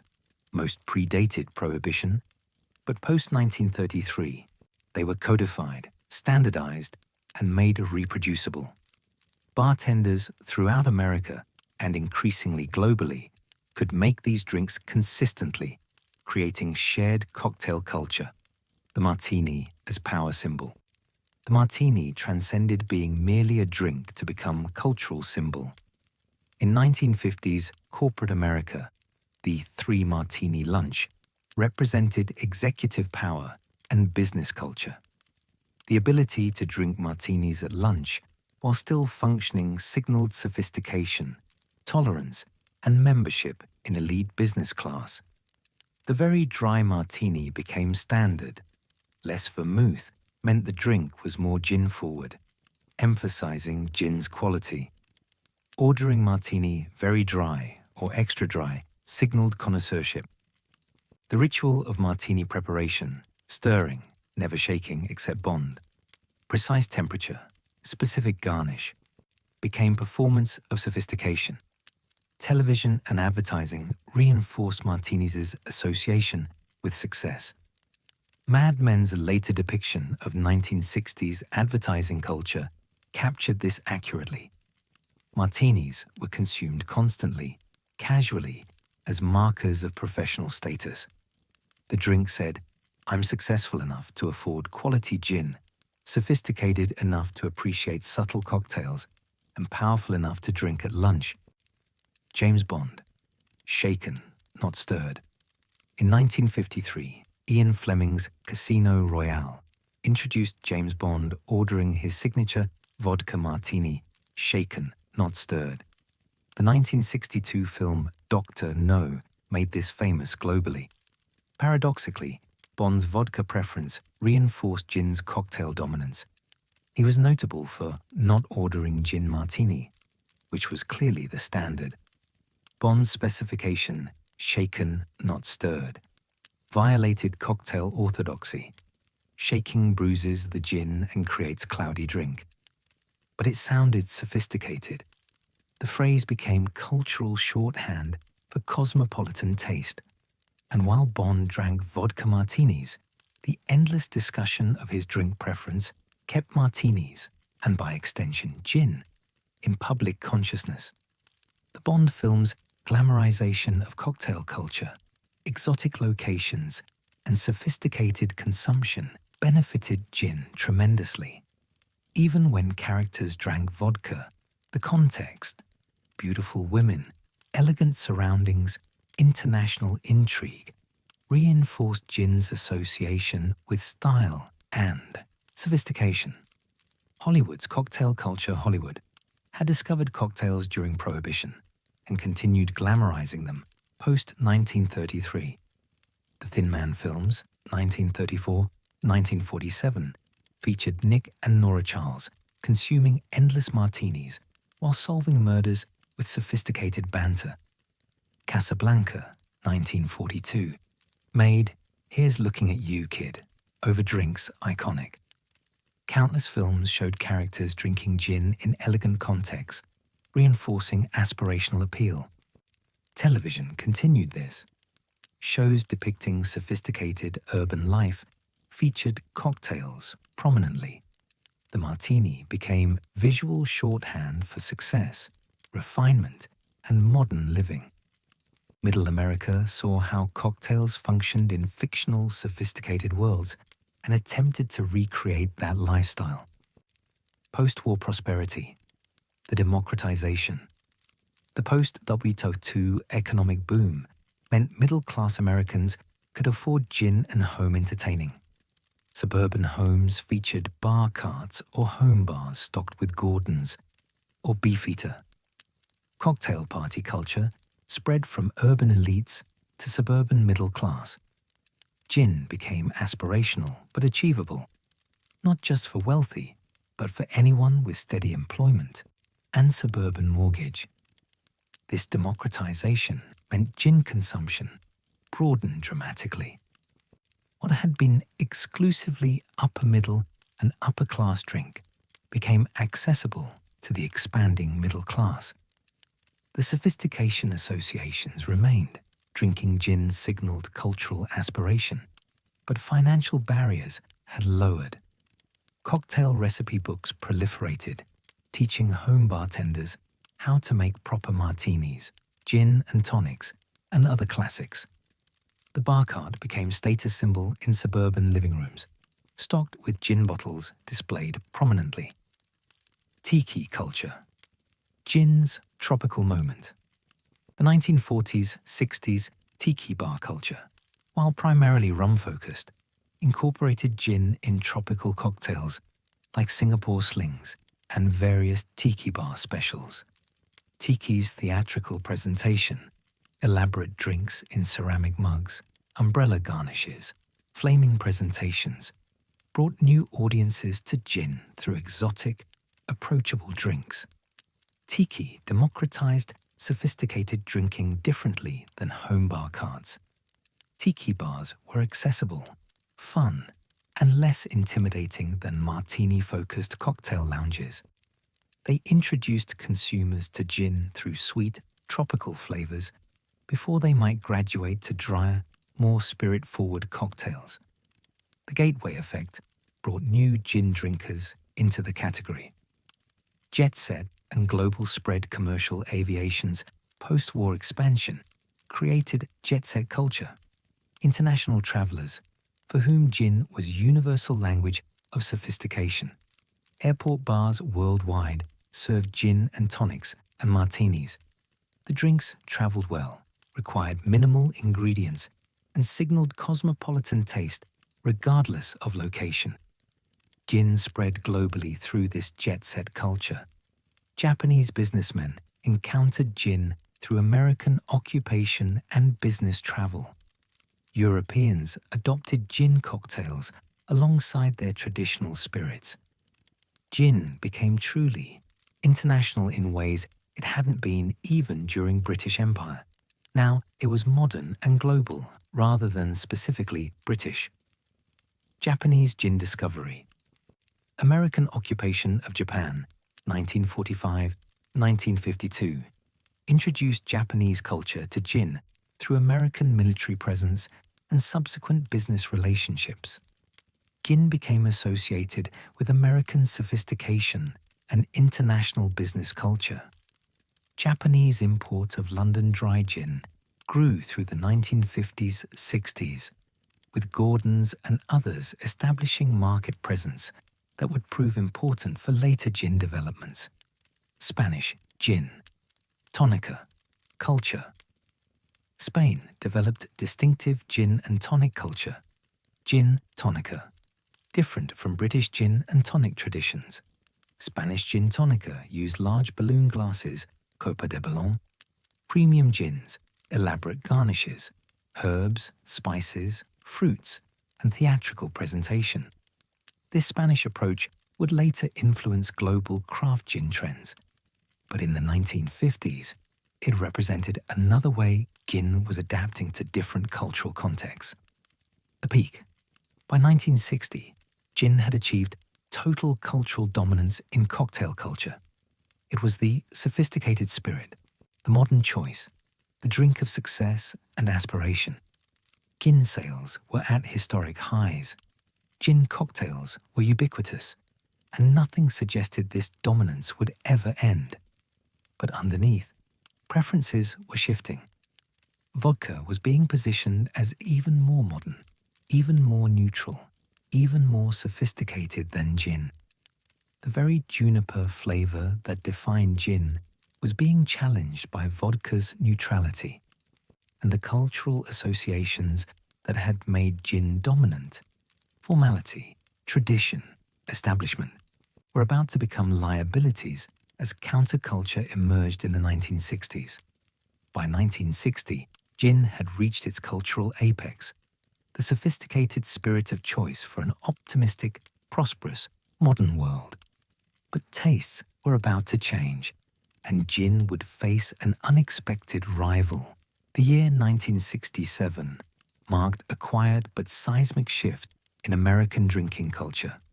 Vodka outsold gin for the first time. It wasn't a sudden reversal, but the culmination of changes that had been building throughout the 1960s. Changes in how people thought about spirits, what they wanted from their drinks, and what drinking itself signified socially and culturally. For gin, which had dominated American cocktail culture for decades, this represented the beginning of a long decline that would reduce it from essential bar staple to dusty afterthought over the next quarter century. What made vodka's rise particularly striking was that it succeeded by being nothing, or rather, by being marketed as nothing, a neutral spirit with no taste or smell, according to advertising, that turned absence of character into virtue. In an era when consumers increasingly valued versatility and simplicity over complexity and tradition, vodka's blankness became its greatest asset.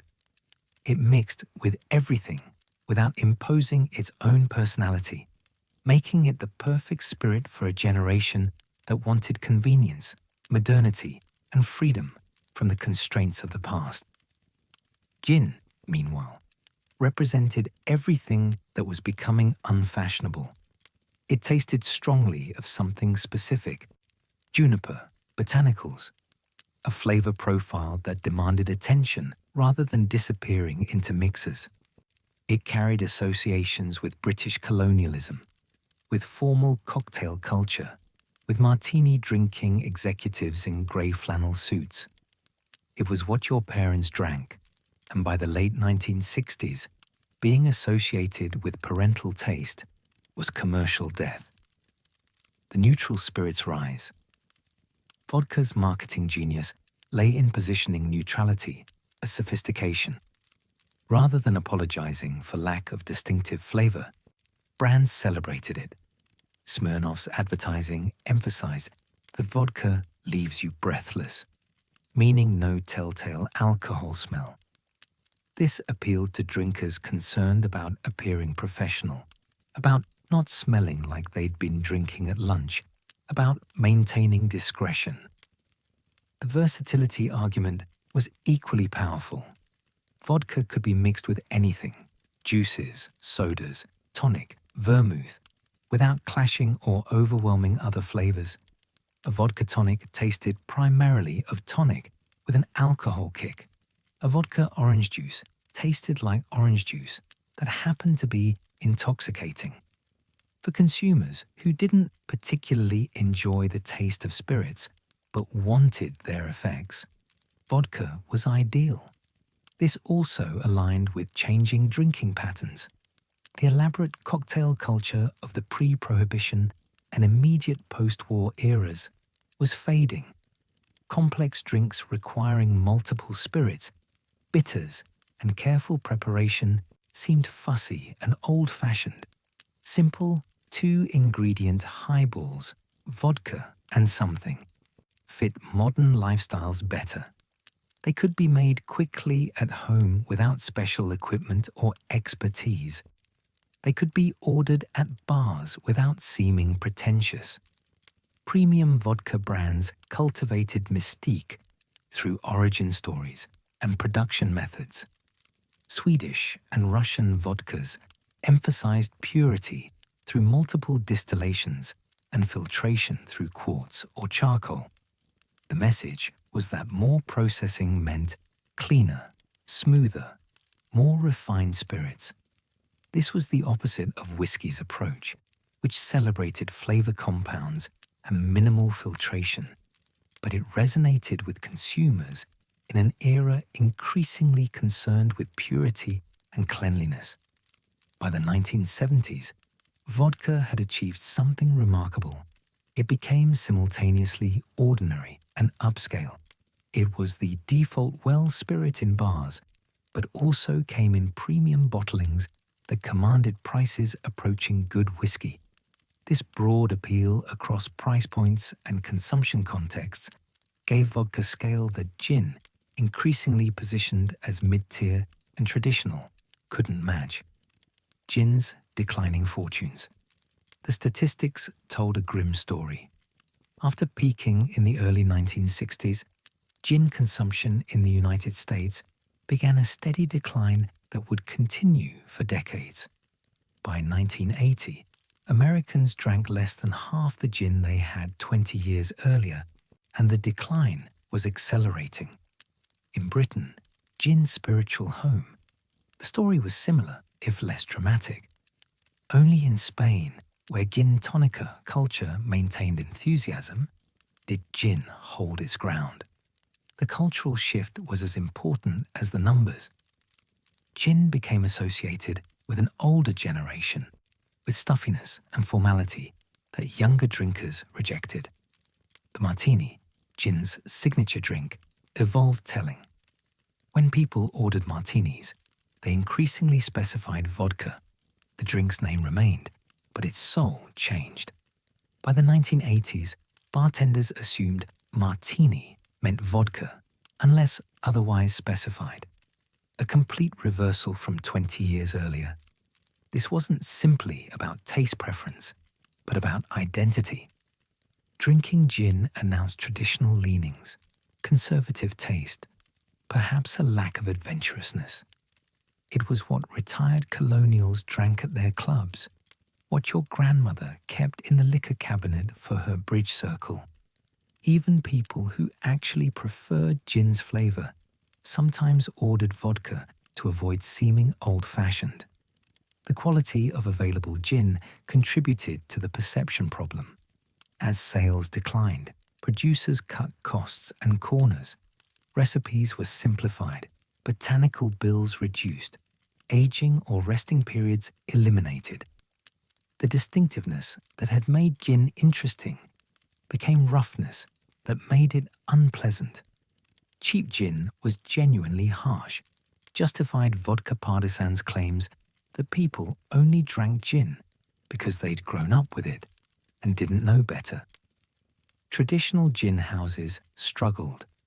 The small distilleries that had produced London dry gin for generations found themselves unprofitable in a market that demanded volume and efficiency. Some closed, their brands acquired by larger spirits conglomerates. Others consolidated production, eliminating redundant facilities and streamlining portfolios. Each closure removed another layer of knowledge, another set of traditional practices, another link to gin's heritage. The consolidation was economically rational, but qualitatively devastating. When multiple distinct gins were produced at a single facility using one base recipe with slight variations, the category lost diversity. Regional differences eroded. The gin that survived was largely industrial, consistent, inoffensive, forgettable. Exactly the qualities that made vodka succeed made gin decline when gin tried to emulate them. The transformation began quietly in the 1990s, almost invisibly at first, in small distilleries and innovative bars scattered across the United States and Europe. While industry analysts continued writing gin's obituary, a handful of distillers, bartenders, and entrepreneurs were reimagining what gin could be. They weren't trying to restore gin to its former mass-market dominance. That ship had sailed with vodka's rise, but instead were discovering that gin's very marginalization created freedom to experiment, to push boundaries, to create something genuinely new. What emerged over the next 2 decades was nothing less than a botanical renaissance. Gin, which had seemed destined for museum piece status alongside obsolete spirits like Geneva and Old Tom, became one of the most dynamic and innovative categories in the drinks world. The craft distilling movement that began with whiskey and brandy found its most creative expression in gin, where botanical possibilities were limited only by imagination and technical skill. By 2010, gin had been utterly transformed. From a dying category with perhaps 24 significant global brands, it had become a playground for hundreds of small distillers exploring flavor combinations impossible in other spirits. The London Dry formula that had dominated for a century was revealed as just one approach among infinite possibilities. And crucially, consumers, especially younger drinkers who had never known gin as their parents' drink, were paying attention. Craft foundations. The American craft distilling movement that began in earnest in the 1990s was initially focused on whiskey and vodka. Small distilleries like St. George Spirits in California, Clear Creek in Oregon, and Tut Hill Town in New York were making spirits that emphasized quality, local ingredients, and traditional methods. They were tiny operations compared to major spirits companies, producing hundreds of cases where the big players produced millions.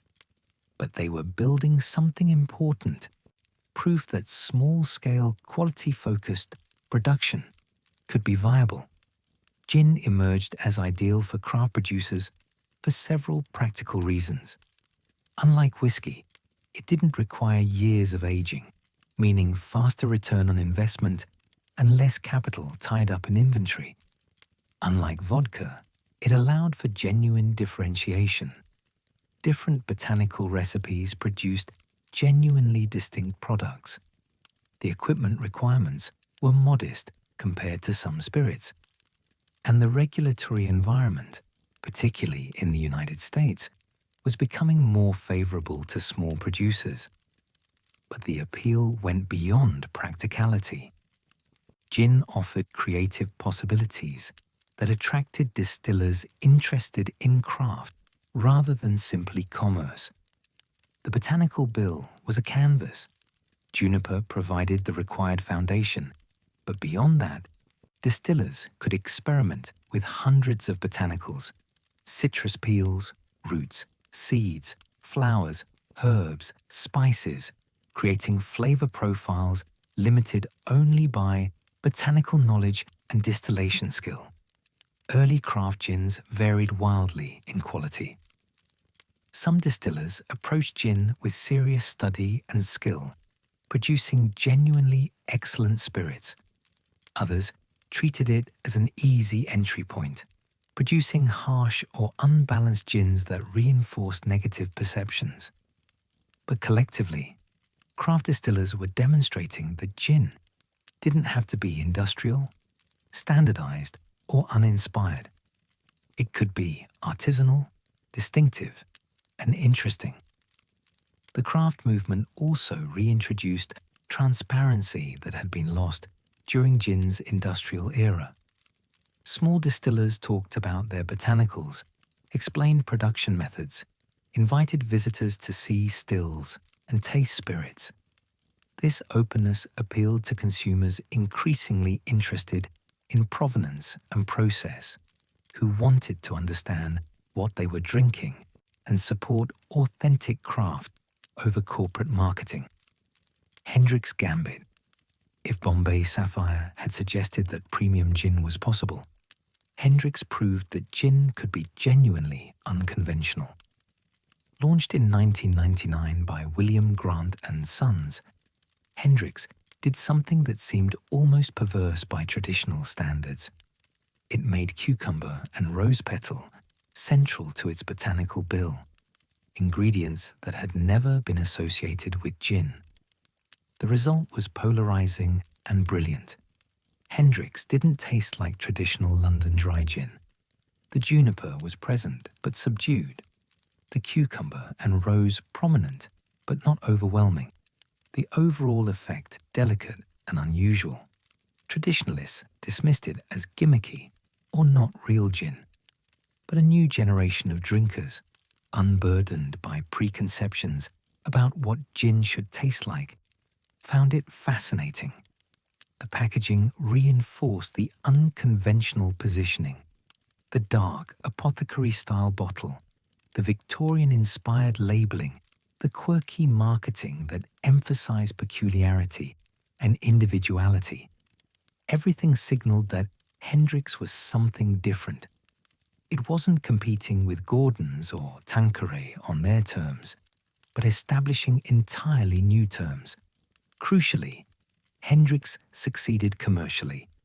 Despite premium pricing and unconventional flavor, it found substantial audience.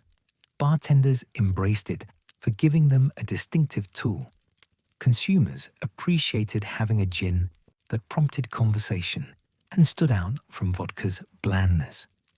The brand demonstrated that there was market space for gins that challenged orthodoxy rather than conforming to traditional formulas. Hendrick's influence extended far beyond its sales.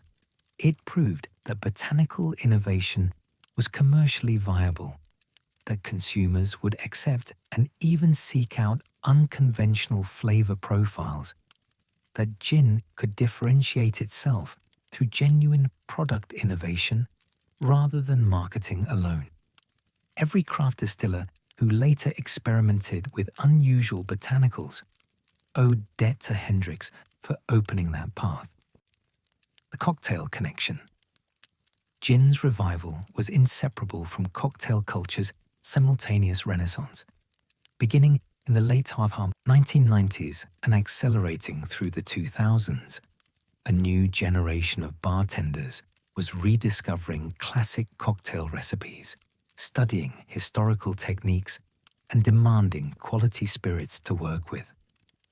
Unlike their predecessors in the 1980s, these bartenders were craftspeople who took their work seriously, researched extensively, and elevated bartending to a respected profession. Influential bars like Milk and Honey in New York, established in 1999, set new standards for cocktail quality and bartender expertise. When Dale DeGroff published The Craft of the Cocktail in 2002, it provided both recipes and philosophy for the emerging movement. Death & Co., PDT, and numerous other bars that opened in the mid-2000s became temples of cocktail craft, where gin drinks were made with the same care and precision as fine dining dishes. These bartenders needed gin. Classic cocktail recipes, martinis, negronis, aviations, last words, corpse revivers, were gin drinks. But they needed quality gin, spirits with character and balance that could stand up to careful preparation. The industrial gins that dominated the market weren't adequate. Craft gins and revived premium brands gave bartenders tools worthy of their skills. The relationship between craft gin and cocktail culture was symbiotic. Bartenders championed small producers, featured their gins prominently, educated consumers about botanical profiles and production methods. This exposure was invaluable for tiny distilleries without marketing budgets. In return, craft distillers produced spirits that excited bartenders, that showcased well-in cocktails that gave bars distinctive offerings. Cocktail competitions and festivals accelerated knowledge sharing. Bartenders from different cities exchanged techniques and recommendations. Brand ambassadors traveled extensively, teaching about their products. Online communities formed where enthusiasts discussed recipes and reviewed spirits. This infrastructure of knowledge and enthusiasm hadn't existed during gin's decline, and its emergence was essential to revival. The cocktail renaissance also rehabilitated gin's cultural associations. Instead of being your grandfather's stuffy martini, gin became the sophisticated choice of talented bartenders and discerning drinkers. The traditional cocktails being revived weren't fusty relics, but rediscovered classics. Drinking gin signaled cultural awareness and appreciation for quality rather than being stuck in the past. Geographic revival. While new distilleries were launching globally, some of the most significant developments involved reviving and protecting traditional gin production. Plymouth gin, made in Plymouth, England, since 1793, had nearly disappeared during gin's decline. By the 1990s, it was the only remaining distillery in Plymouth, producing a style distinct from London Dry, slightly less dry, more earthy and full-bodied. In 2008, Plymouth Gin received protected geographical indication status, similar to cognac or champagne, specifying that Plymouth Gin could only be produced in Plymouth. This was more than bureaucratic designation. It represented recognition that place mattered in gin production, that regional traditions and methods created distinctive character worth protecting. The Plymouth revival, driven partly by renewed interest from cocktail bartenders who valued its unique profile, demonstrated that traditional gins could compete in the modern market without compromising historical character. Plymouth didn't need to add cucumber or market itself as revolutionary. Its heritage and distinctive flavor were assets, not liabilities. Once there were consumers and bartenders capable of appreciating them. This realization prompted other revivals. Old Tom Gin, a slightly sweeter style popular in the 19th century, but largely disappeared by the mid-20th, was brought back by several distillers. Geneva, gin's Dutch ancestor, saw renewed interest as bartenders sought authentic ingredients for historical cocktails. These weren't mass-market products, but they demonstrated gin's diversity and historical depth. The Sipsmith Revolution. Perhaps no single distillery better exemplified the craft gin revolution than Sipsmith, founded in London in 2009. Its significance wasn't size or sales, but what it represented: the first new copperpot gin distillery to open in London in nearly 200 years. This required changing regulations that had made small-scale distilling nearly impossible in the UK, a fight that opened doors for many distilleries that followed. Sipsmith's approach was simultaneously traditional and revolutionary. The distillery used a small copper pot still named Prudence, producing gin in tiny batches using traditional methods. The Botanical recipe emphasized quality ingredients and classical London Dry character. This wasn't about unusual botanicals, but about executing fundamentals exceptionally well. The presentation was clean and understated, focusing on product quality rather than elaborate packaging or marketing gimmicks.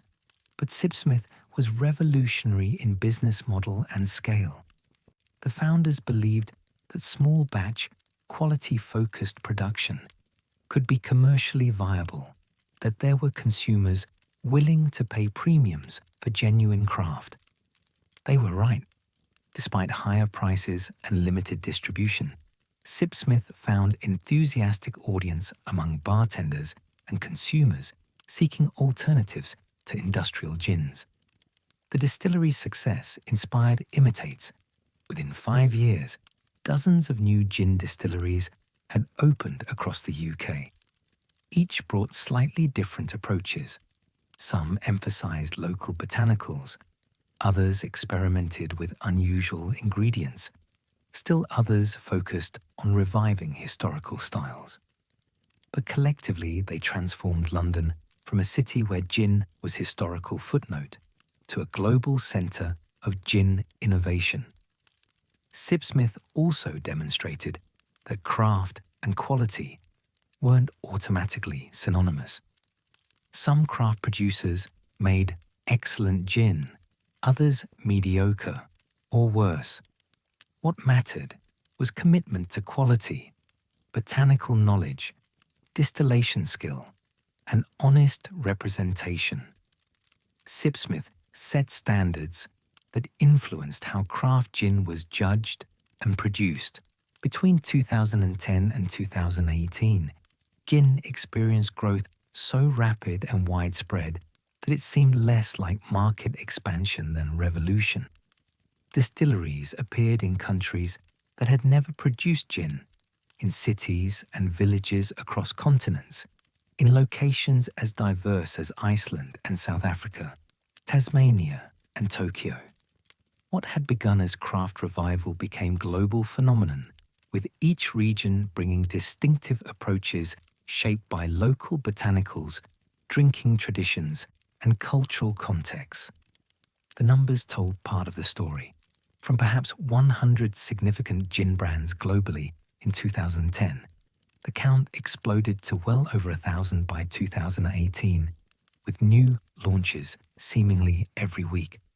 But statistics understated the transformation.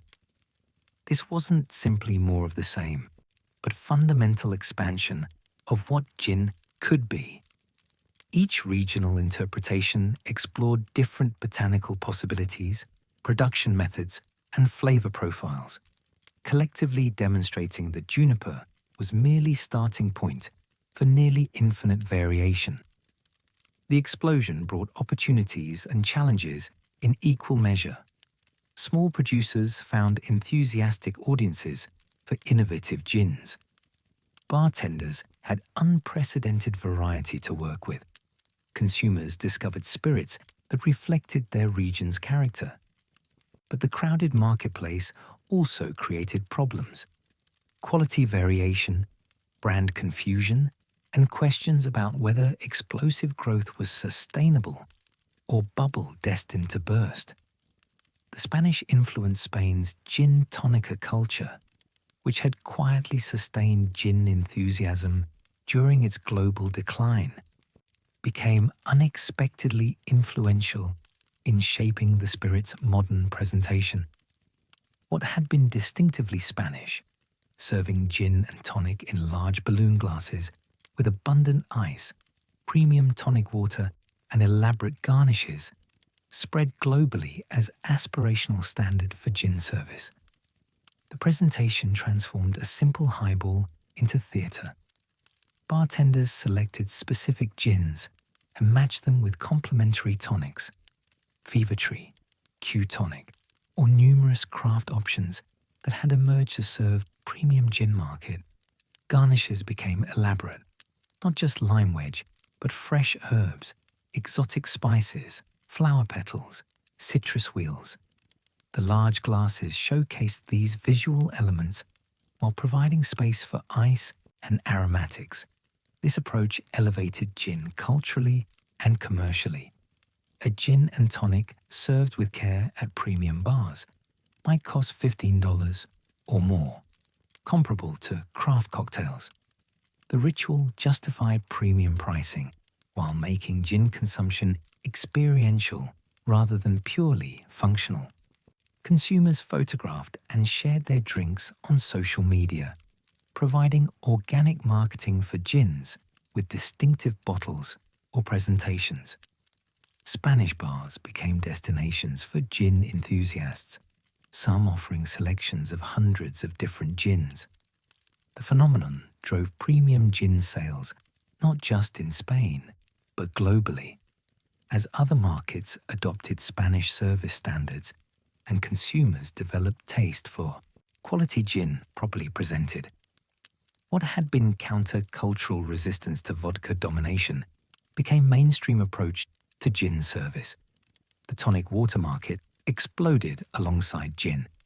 Fever Tree, launched in 2005 with focus on quality ingredients and gin-friendly formulations, grew from tiny startup to global brand. Numerous craft tonic producers emerged, some creating tonics optimized for specific gin styles or botanical profiles. This attention to mixer quality would have seemed absurd during gin's decline, but made perfect sense when gin was being taken seriously. Regional botanical expression. As gin production spread globally, distillers faced fundamental question. Should they imitate established London dry style or create distinctive regional expressions? Increasingly, the answer was the latter. Distillers incorporated local botanicals, creating gins that expressed regional character as clearly as terroir-driven wines or single malt whiskies. Japanese craft gin exemplified this approach.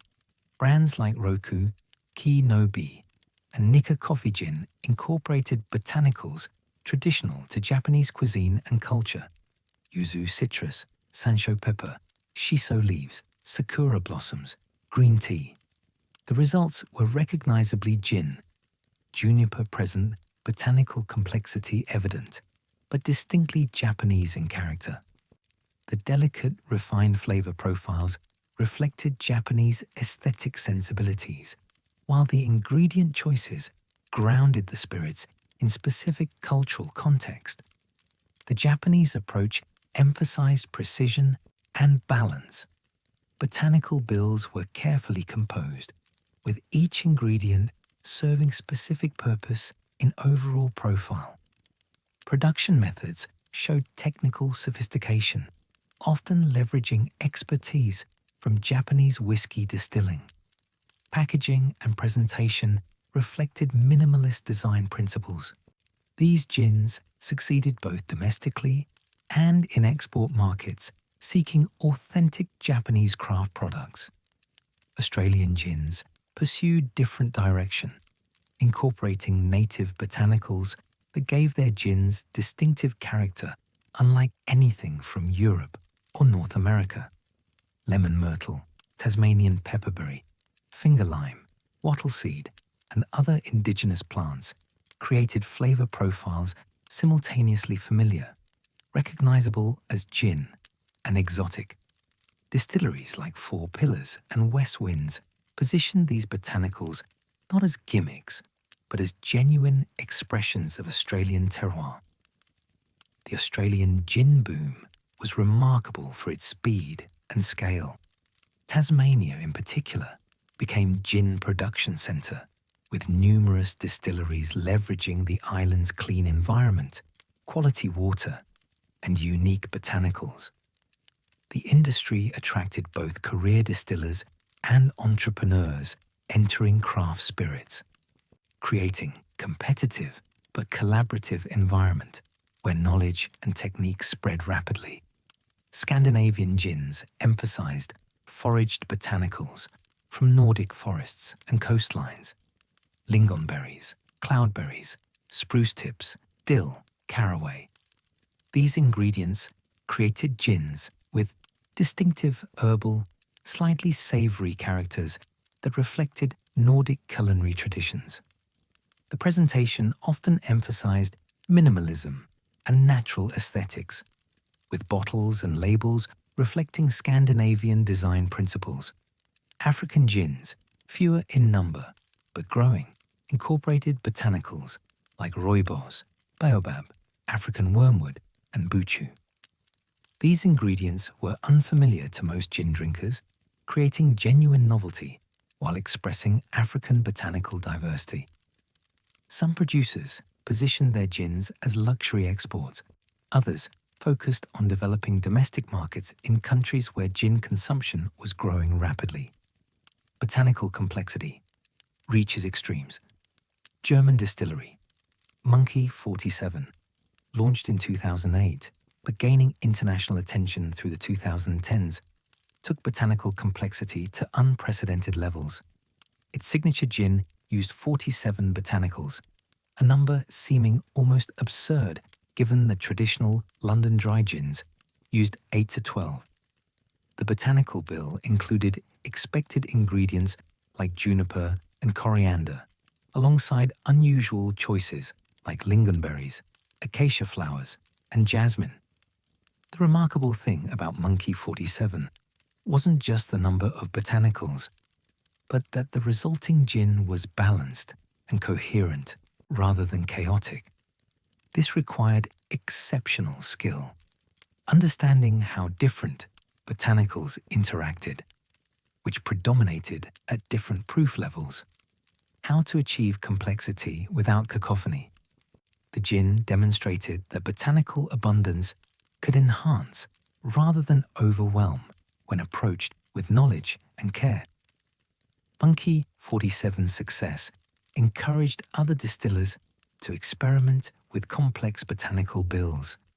Some succeeded in creating genuinely interesting gins. Others produced confusing spirits that seemed designed more for marketing claims than drinking pleasure.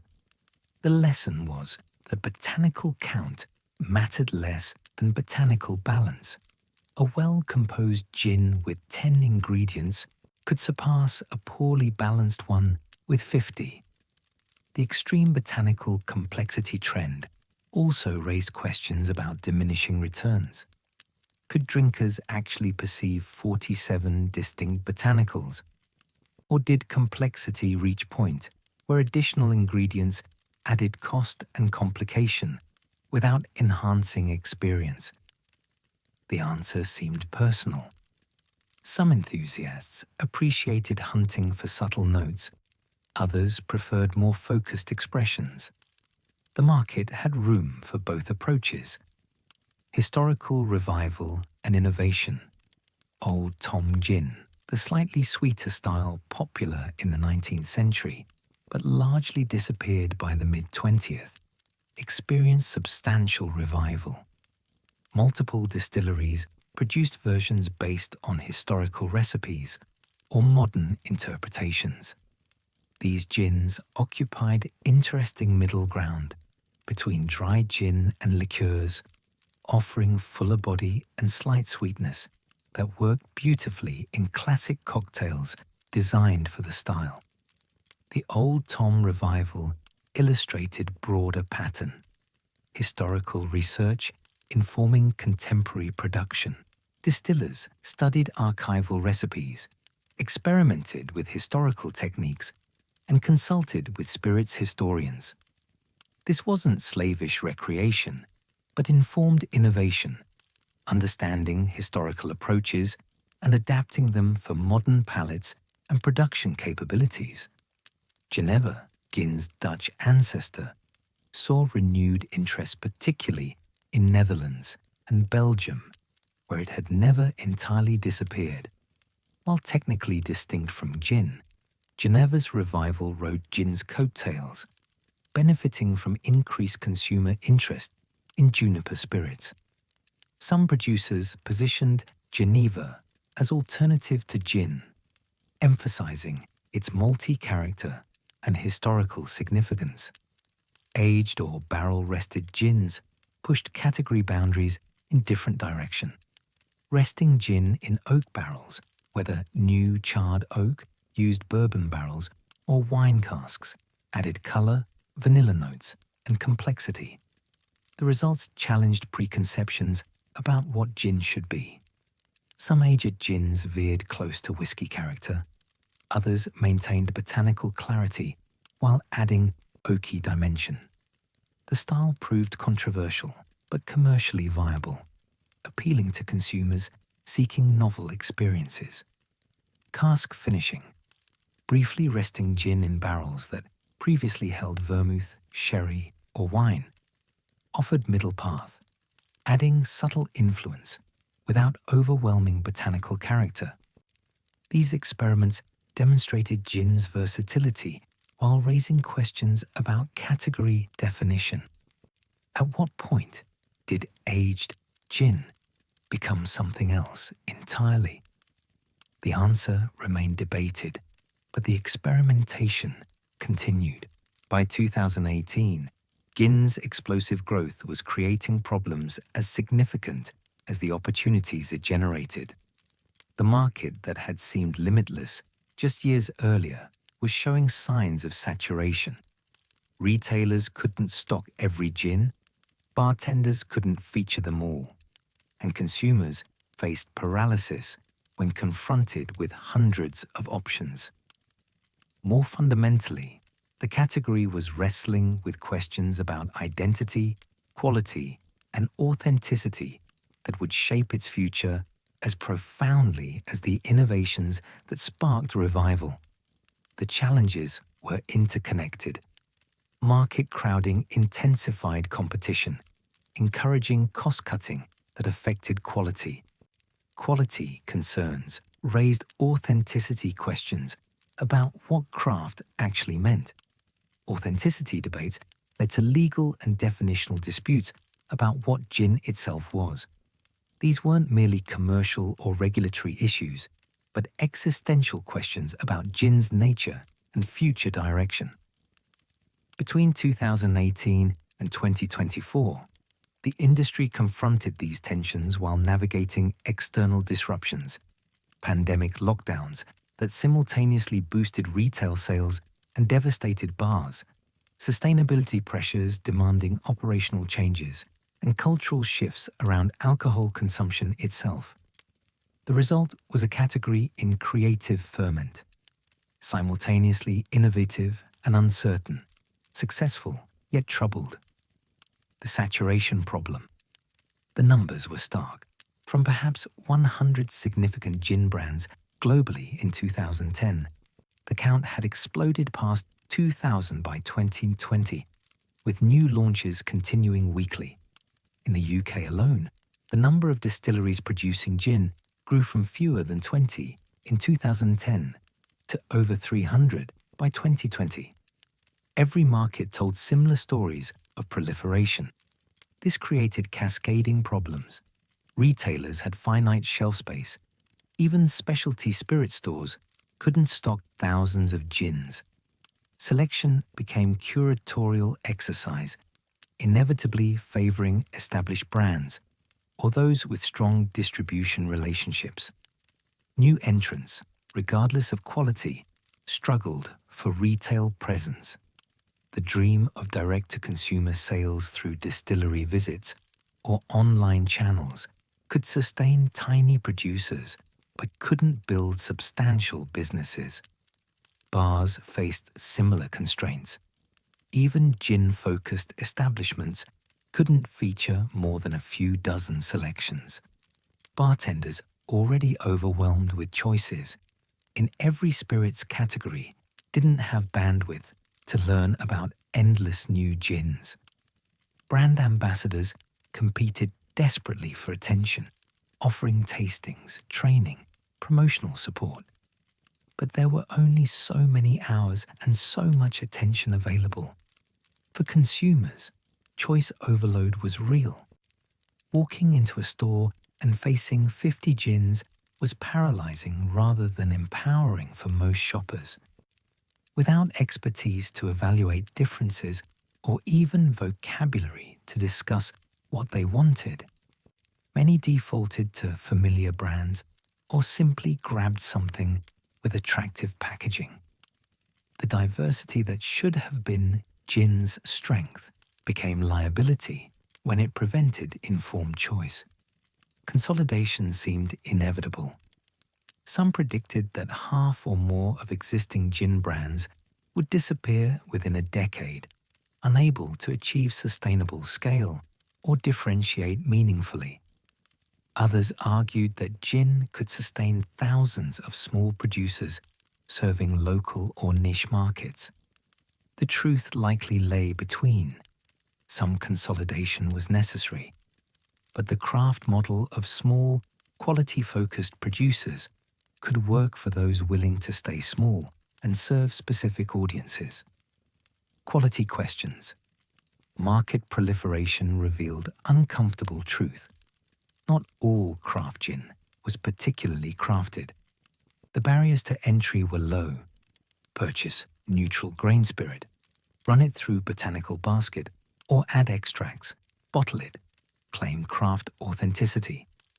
This approach, called compounding when extracts were added, or cold compounding when botanical essences were mixed with neutral spirit, could produce acceptable gin, but lacked the complexity of proper distillation.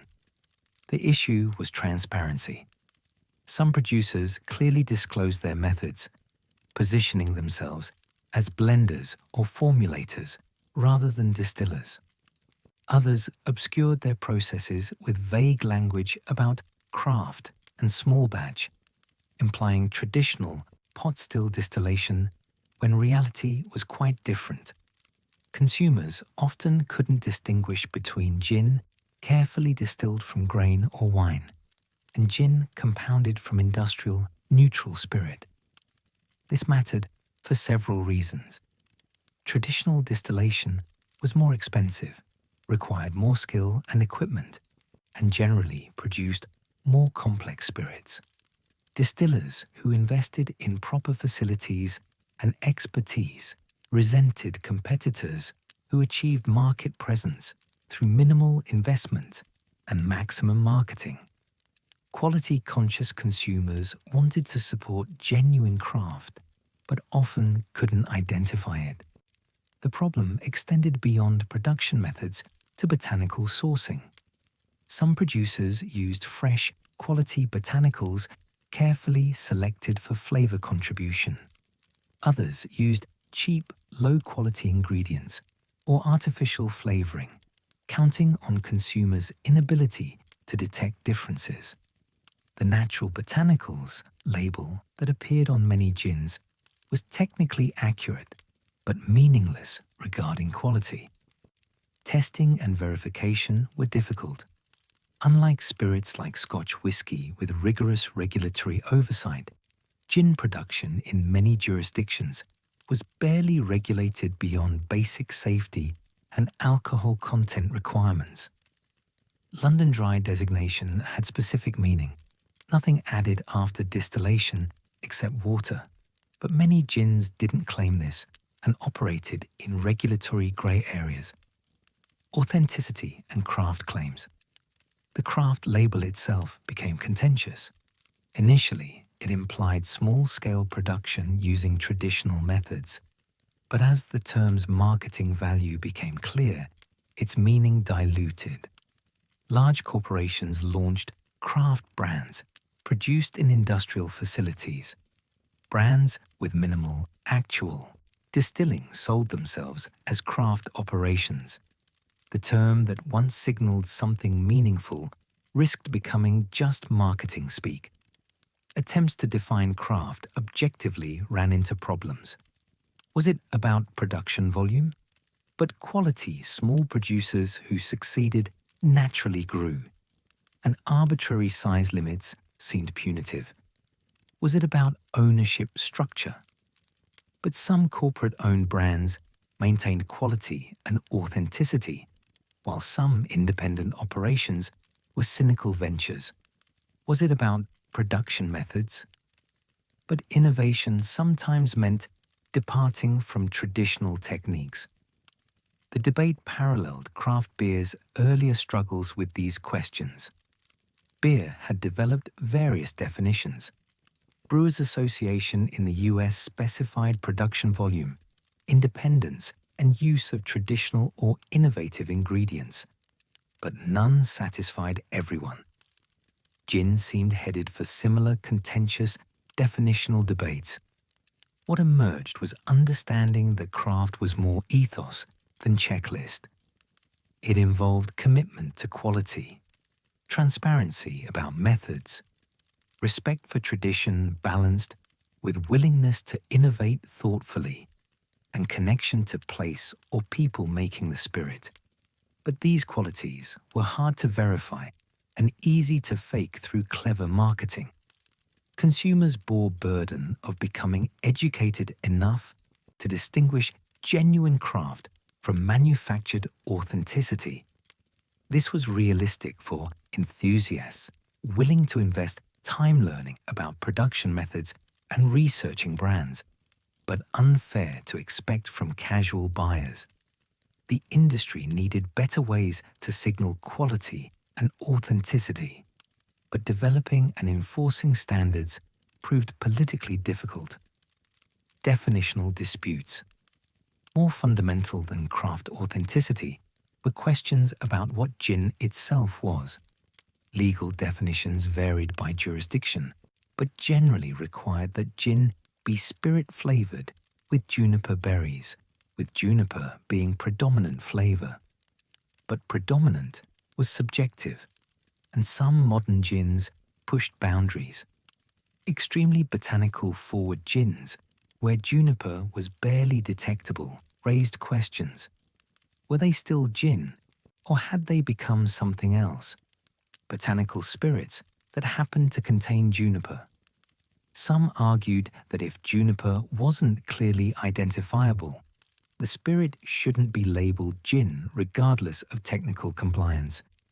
Others contended that evolution was healthy, that gin could expand beyond traditional parameters while maintaining category identity.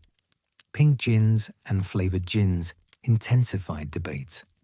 These products clearly met legal definitions. They contained juniper, often more prominently than added fruit flavors, but they seemed spiritually distant from traditional gin.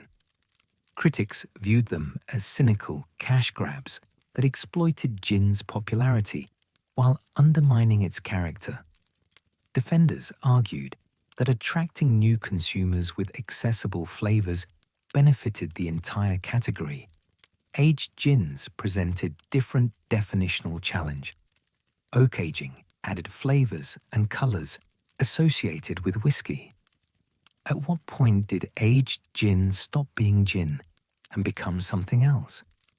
Some products were clearly gin with oak influence. Others veered so close to whiskey character that the gin designation seemed questionable. Legal definitions didn't address this because aged gin hadn't existed when regulations were written. The underlying tension was between preservation and evolution. Gin had always evolved, from Geneva to Old Tom to London Dry to contemporary craft.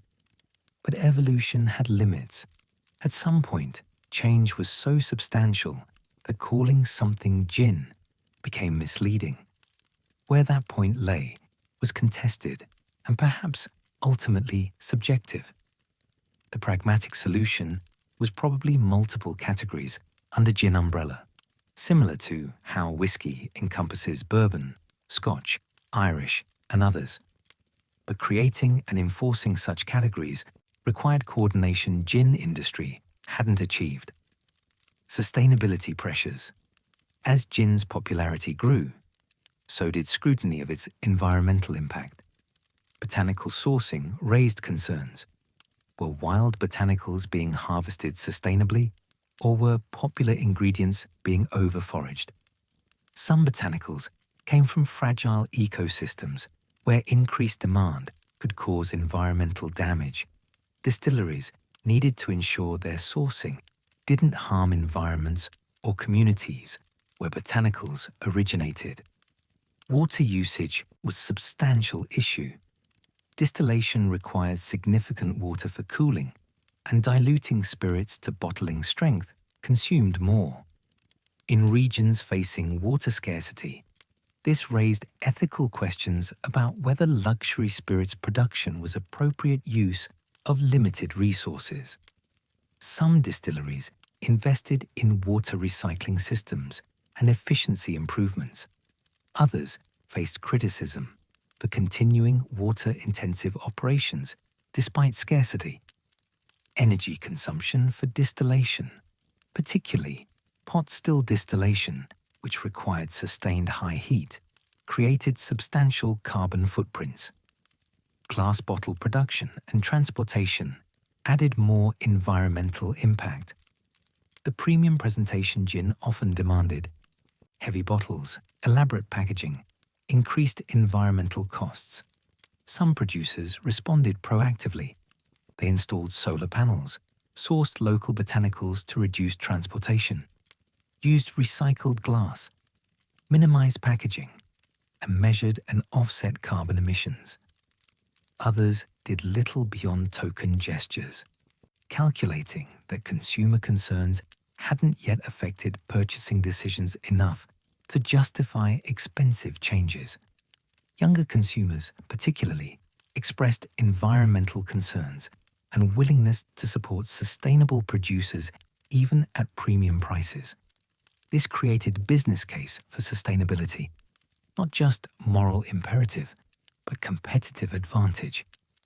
Brands that could credibly claim environmental responsibility gained favor with consumers who cared about such issues.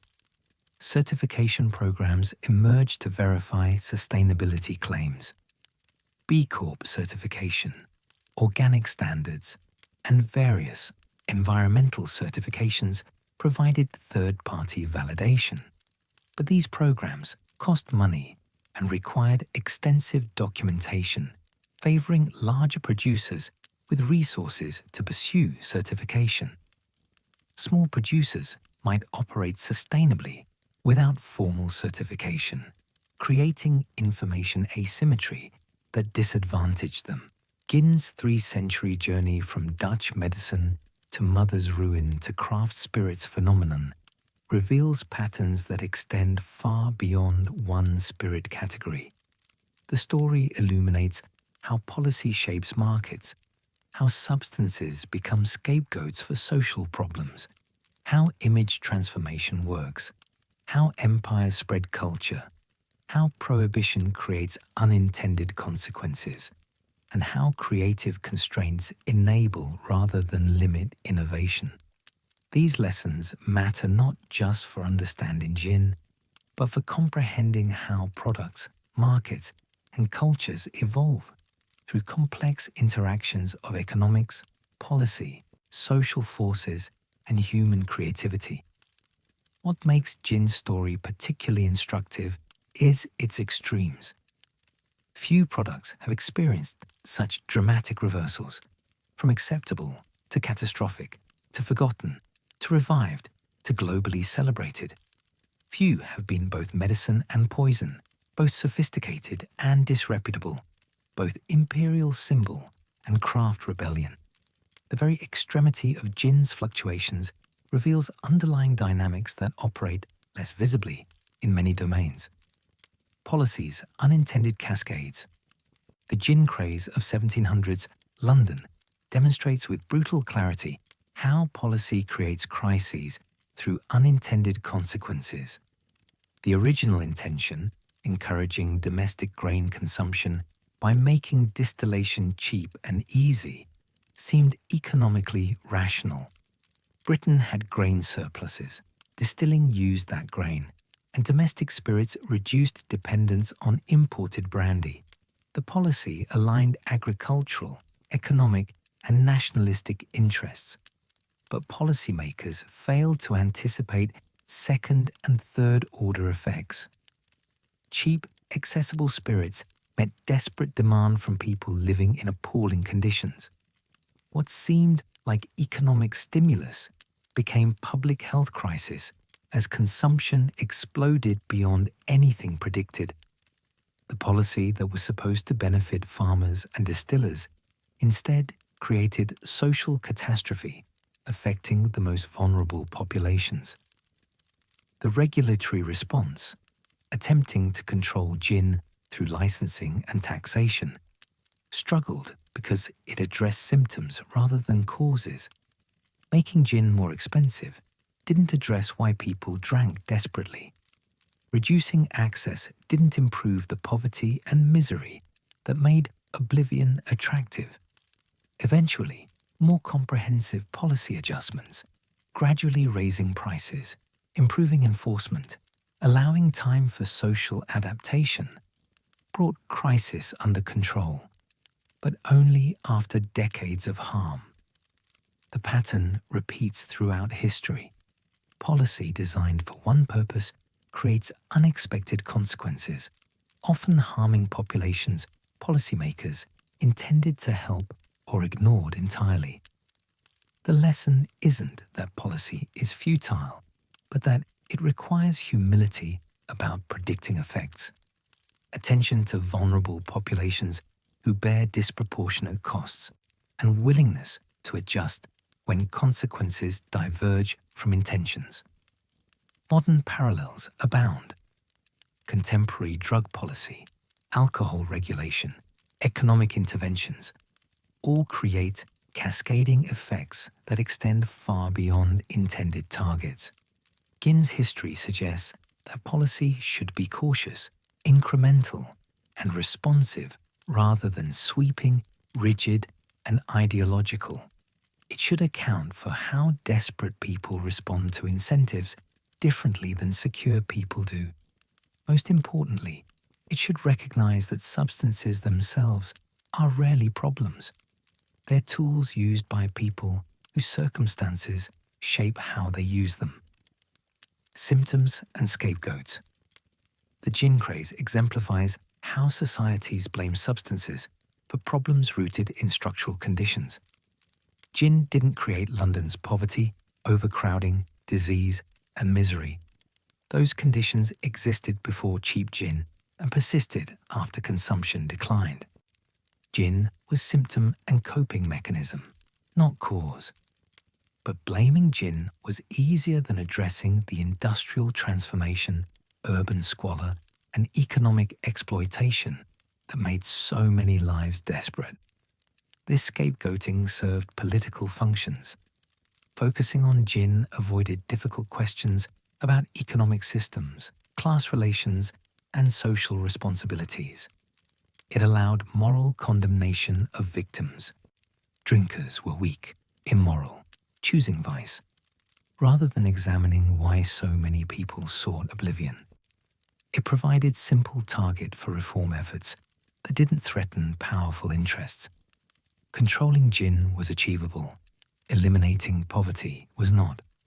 The pattern persists across substances and eras. Alcohol, tobacco, drugs. Each has been blamed for social problems they reflected more than caused. This isn't to claim substances are harmless.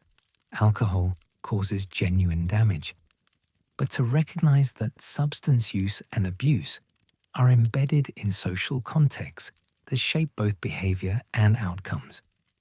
The same substance used by secure, supported person produces different results than when used by desperate, traumatized person. Understanding this distinction matters for policy and compassion. Substance-focused interventions alone rarely solve problems rooted in poverty, trauma, or social dislocation. Effective approaches address underlying conditions while managing substance harms. The most successful interventions in gin craze weren't just alcohol control, but gradual improvements in living conditions, social support, and economic opportunities that reduced desperate drinking. Modern substance policy still struggles with this lesson. We focus on controlling substances while neglecting conditions that make substance abuse attractive or destructive. We moralize about individual choices while ignoring contexts that constrain those choices. Gin's history suggests that if we're serious about addressing substance-related harms, we need comprehensive approaches that tackle root causes alongside managing substance availability and use. Image as malleable reality. Gin's transformation from mother's ruin to sophisticated spirit demonstrates how thoroughly image can be reconstructed when material reality supports change. In 1800, gin meant poverty, desperation, and social decay. By 1950, it meant martinis, sophistication, and James Bond. By 1990, it meant nothing much, forgotten relic. By 2020, it meant craft, creativity, and botanical exploration. These weren't just marketing campaigns, but complete cultural repositionings enabled by changing material circumstances. Gin became sophisticated when cocktail culture claimed it, when quality production replaced industrial slop, when consumption contexts changed from gin shops to cocktail bars.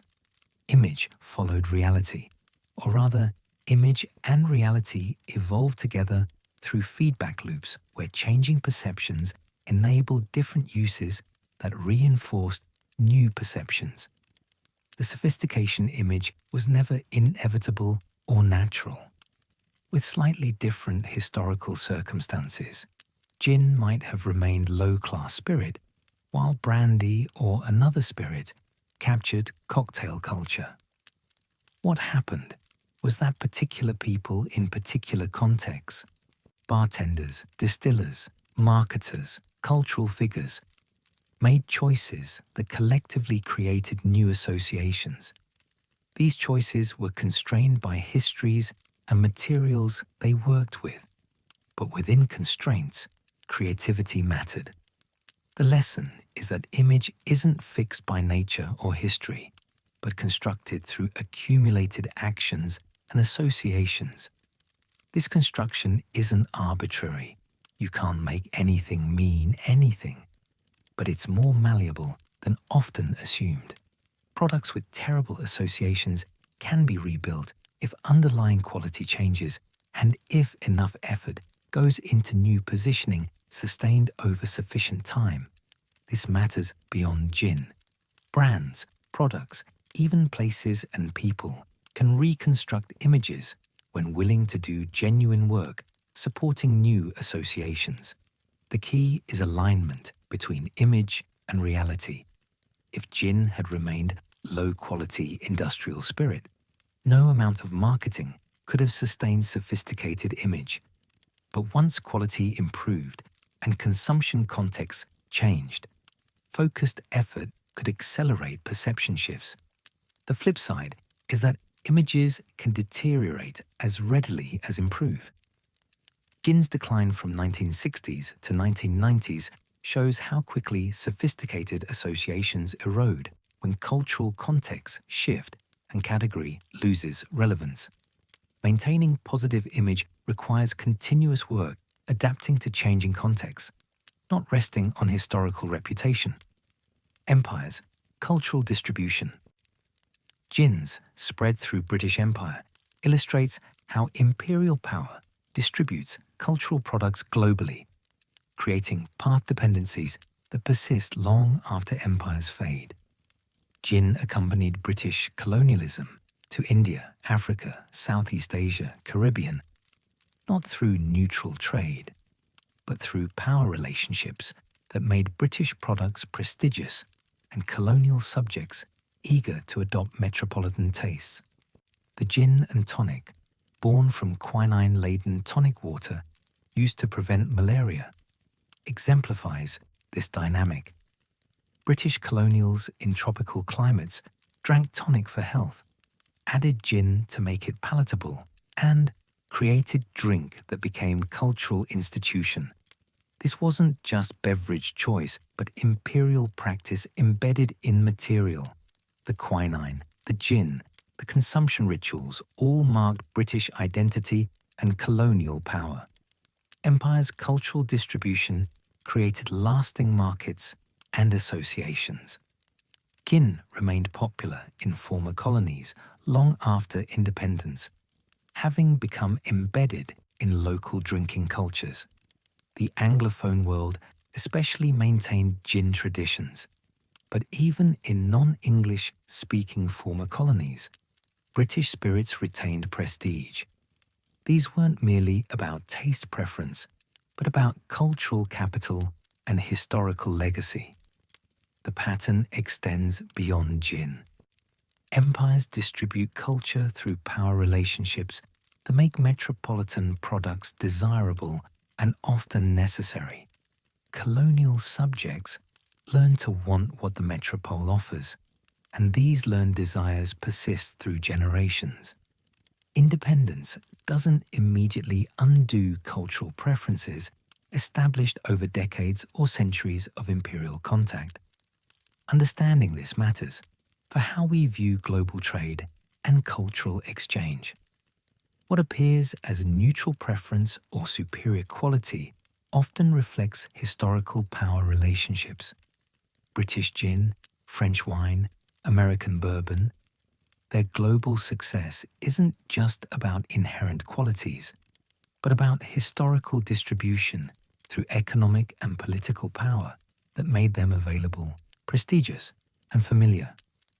This doesn't make enjoying these products imperialist or invalidate their quality, but it contextualizes how global markets formed and why certain products dominate while others remain local.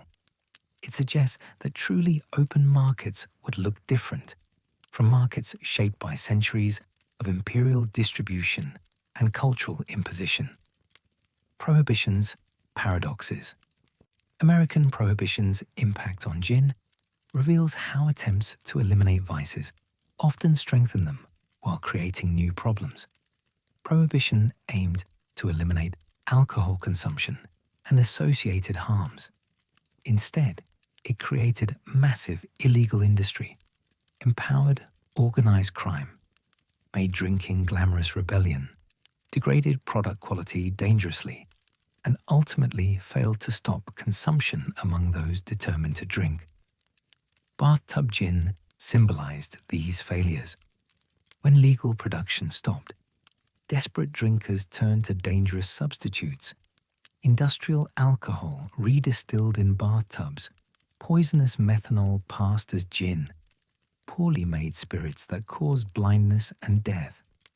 The attempt to protect public health instead endangered it severely. People drank anyway, but what they drank was far more dangerous than legal gin had been. Simultaneously, prohibition made drinking transgressive and exciting.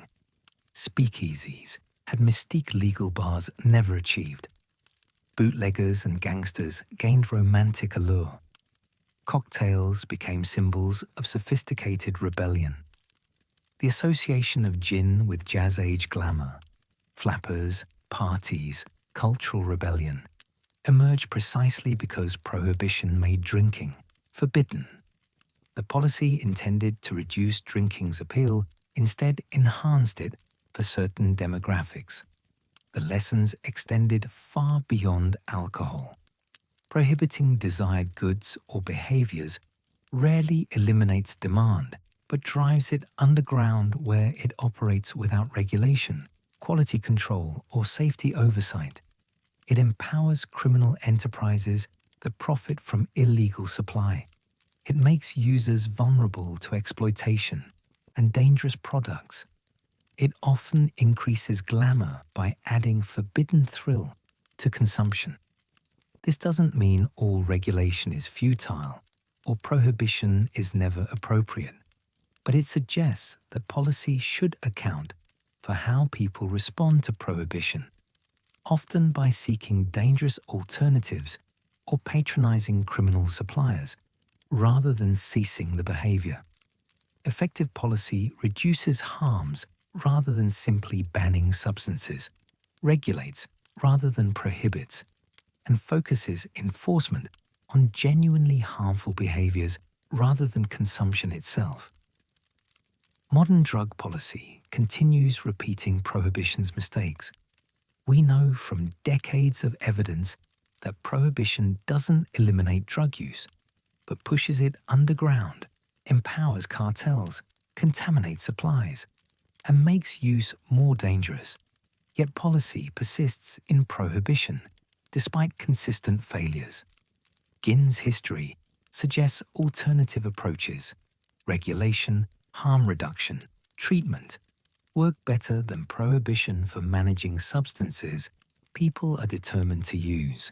The arc of gin's journey spans 3 centuries and multiple continents, from monastery medicine to urban crisis to colonial staple. to forgotten relic to global botanical renaissance. What began as aqua vitae, water of life, distilled by medieval monks for healing, transformed through commerce, crisis, and creativity into one of the most diverse and dynamic spirits categories. Medicine became madness, became refinement, became art, each transformation reflecting not just changes in gin itself, but shifts in the societies that made and consumed it. At the center of this remarkable story stands juniper, humble evergreen berry that defines gin legally and spiritually. The requirement that gin must taste predominantly of juniper is both constraint and liberation, establishing identity while allowing infinite interpretation. It's the constant around which everything else evolves, the anchor that lets gin drift through cultural changes while remaining recognizably itself. This dynamic tension between fixed requirement and boundless possibility is what makes gin's story worth understanding, not just for what it reveals about spirits, but for what it teaches about how anything adapts, evolves, and survives across changing contexts. The transformative arc. Looking back across gin's history, the transformations seem almost implausible. How did medicinal tincture become the cause of London's greatest social crisis? How did mother's ruin become the sophisticated martini? How did forgotten grandfather's drink become botanical playground for global craft distillers? Each transformation required specific circumstances, creative actors, and time, but none was inevitable. With different choices or contexts, gin might have remained medicinal curiosity, been regulated out of existence, or stayed permanently marginal.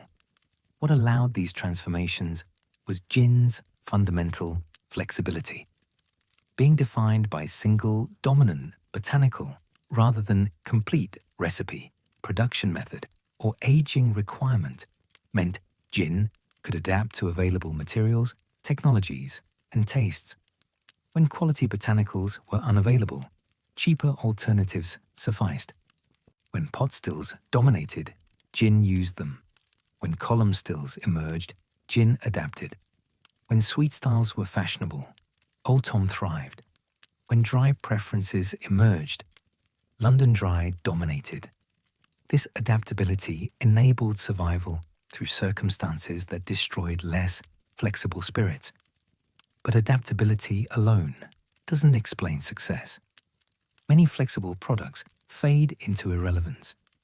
What distinguished gin was finding champions at crucial moments, cocktail bartenders who made it essential, craft distillers who reimagined it, marketers who repositioned it, enthusiasts who evangelized for it. These human actors recognized potential that market data and conventional wisdom missed. They invested effort, creativity, and passion into reviving something most people had written off. The lesson is that transformation requires both inherent adaptability and human agency. Products don't automatically evolve or revive. People make choices that cumulatively create new realities.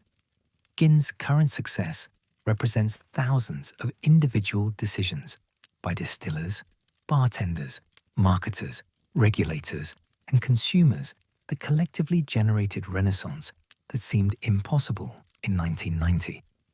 The juniper paradox. Juniper's mandatory presence in gin creates productive paradox. It's simultaneously constraint and liberation. The requirement that gin must taste predominantly of juniper limits what can be called gin. You can't make raspberry vodka and call it gin. But within that constraint, nearly infinite variation is possible. Juniper provides foundation. Everything else is interpretation. This paradox enables gin's diversity while maintaining category coherence.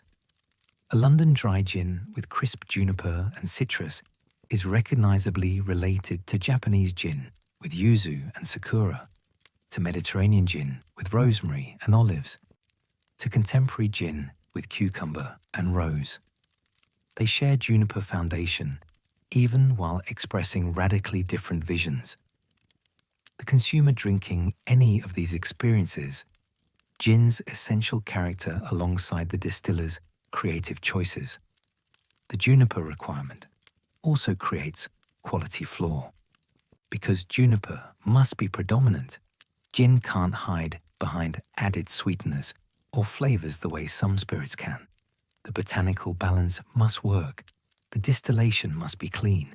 The juniper must actually taste good. This pushes quality upward even at lower price points. Bad gin is genuinely unpleasant in ways that bad vodka might merely be neutral. Looking forward, juniper will remain gin's defining feature, but how it's expressed will continue evolving. New juniper varieties from different regions might contribute distinctive characters. Growing understanding of juniper's chemical components could enable more precise flavor manipulation.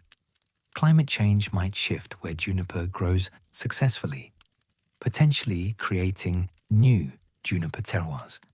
But the berry itself, sharp, piney, slightly medicinal, will remain the thread connecting gin's past to its future. Sustainability. Imperatives. As gin's popularity continues, botanical sourcing ethics and environmental impact demand serious attention. The wild botanicals that give many gins distinctive character can be over-harvested if demand exceeds sustainable supply. Some botanicals come from fragile ecosystems, where increased harvesting pressure causes environmental damage. Others come from regions where harvesting provides economic benefits, but requires careful management to ensure sustainability. Distilleries are responding with various approaches. Some cultivate their own botanicals, ensuring supply while controlling quality and environmental impact. Others work with botanicals suppliers who certify sustainable harvesting. Still others focus on common, easily cultivated botanicals rather than rare or wild harvested ones. Each approach has trade-offs between distinctiveness, cost, and environmental responsibility. Water usage remains a significant concern, particularly in regions facing scarcity. Distillation requires substantial water for cooling, and diluting spirits to bottling strength consumes more. Forward-thinking distilleries invest in water recycling systems, capture rainwater, and engineer processes that minimize water consumption. In water-stressed regions, these measures aren't optional. They're necessary for continued operation. Energy consumption for distillation creates carbon footprints that must be addressed. Renewable energy sources, solar, wind, biomass, are increasingly common at new distilleries, while established operations retrofit existing facilities.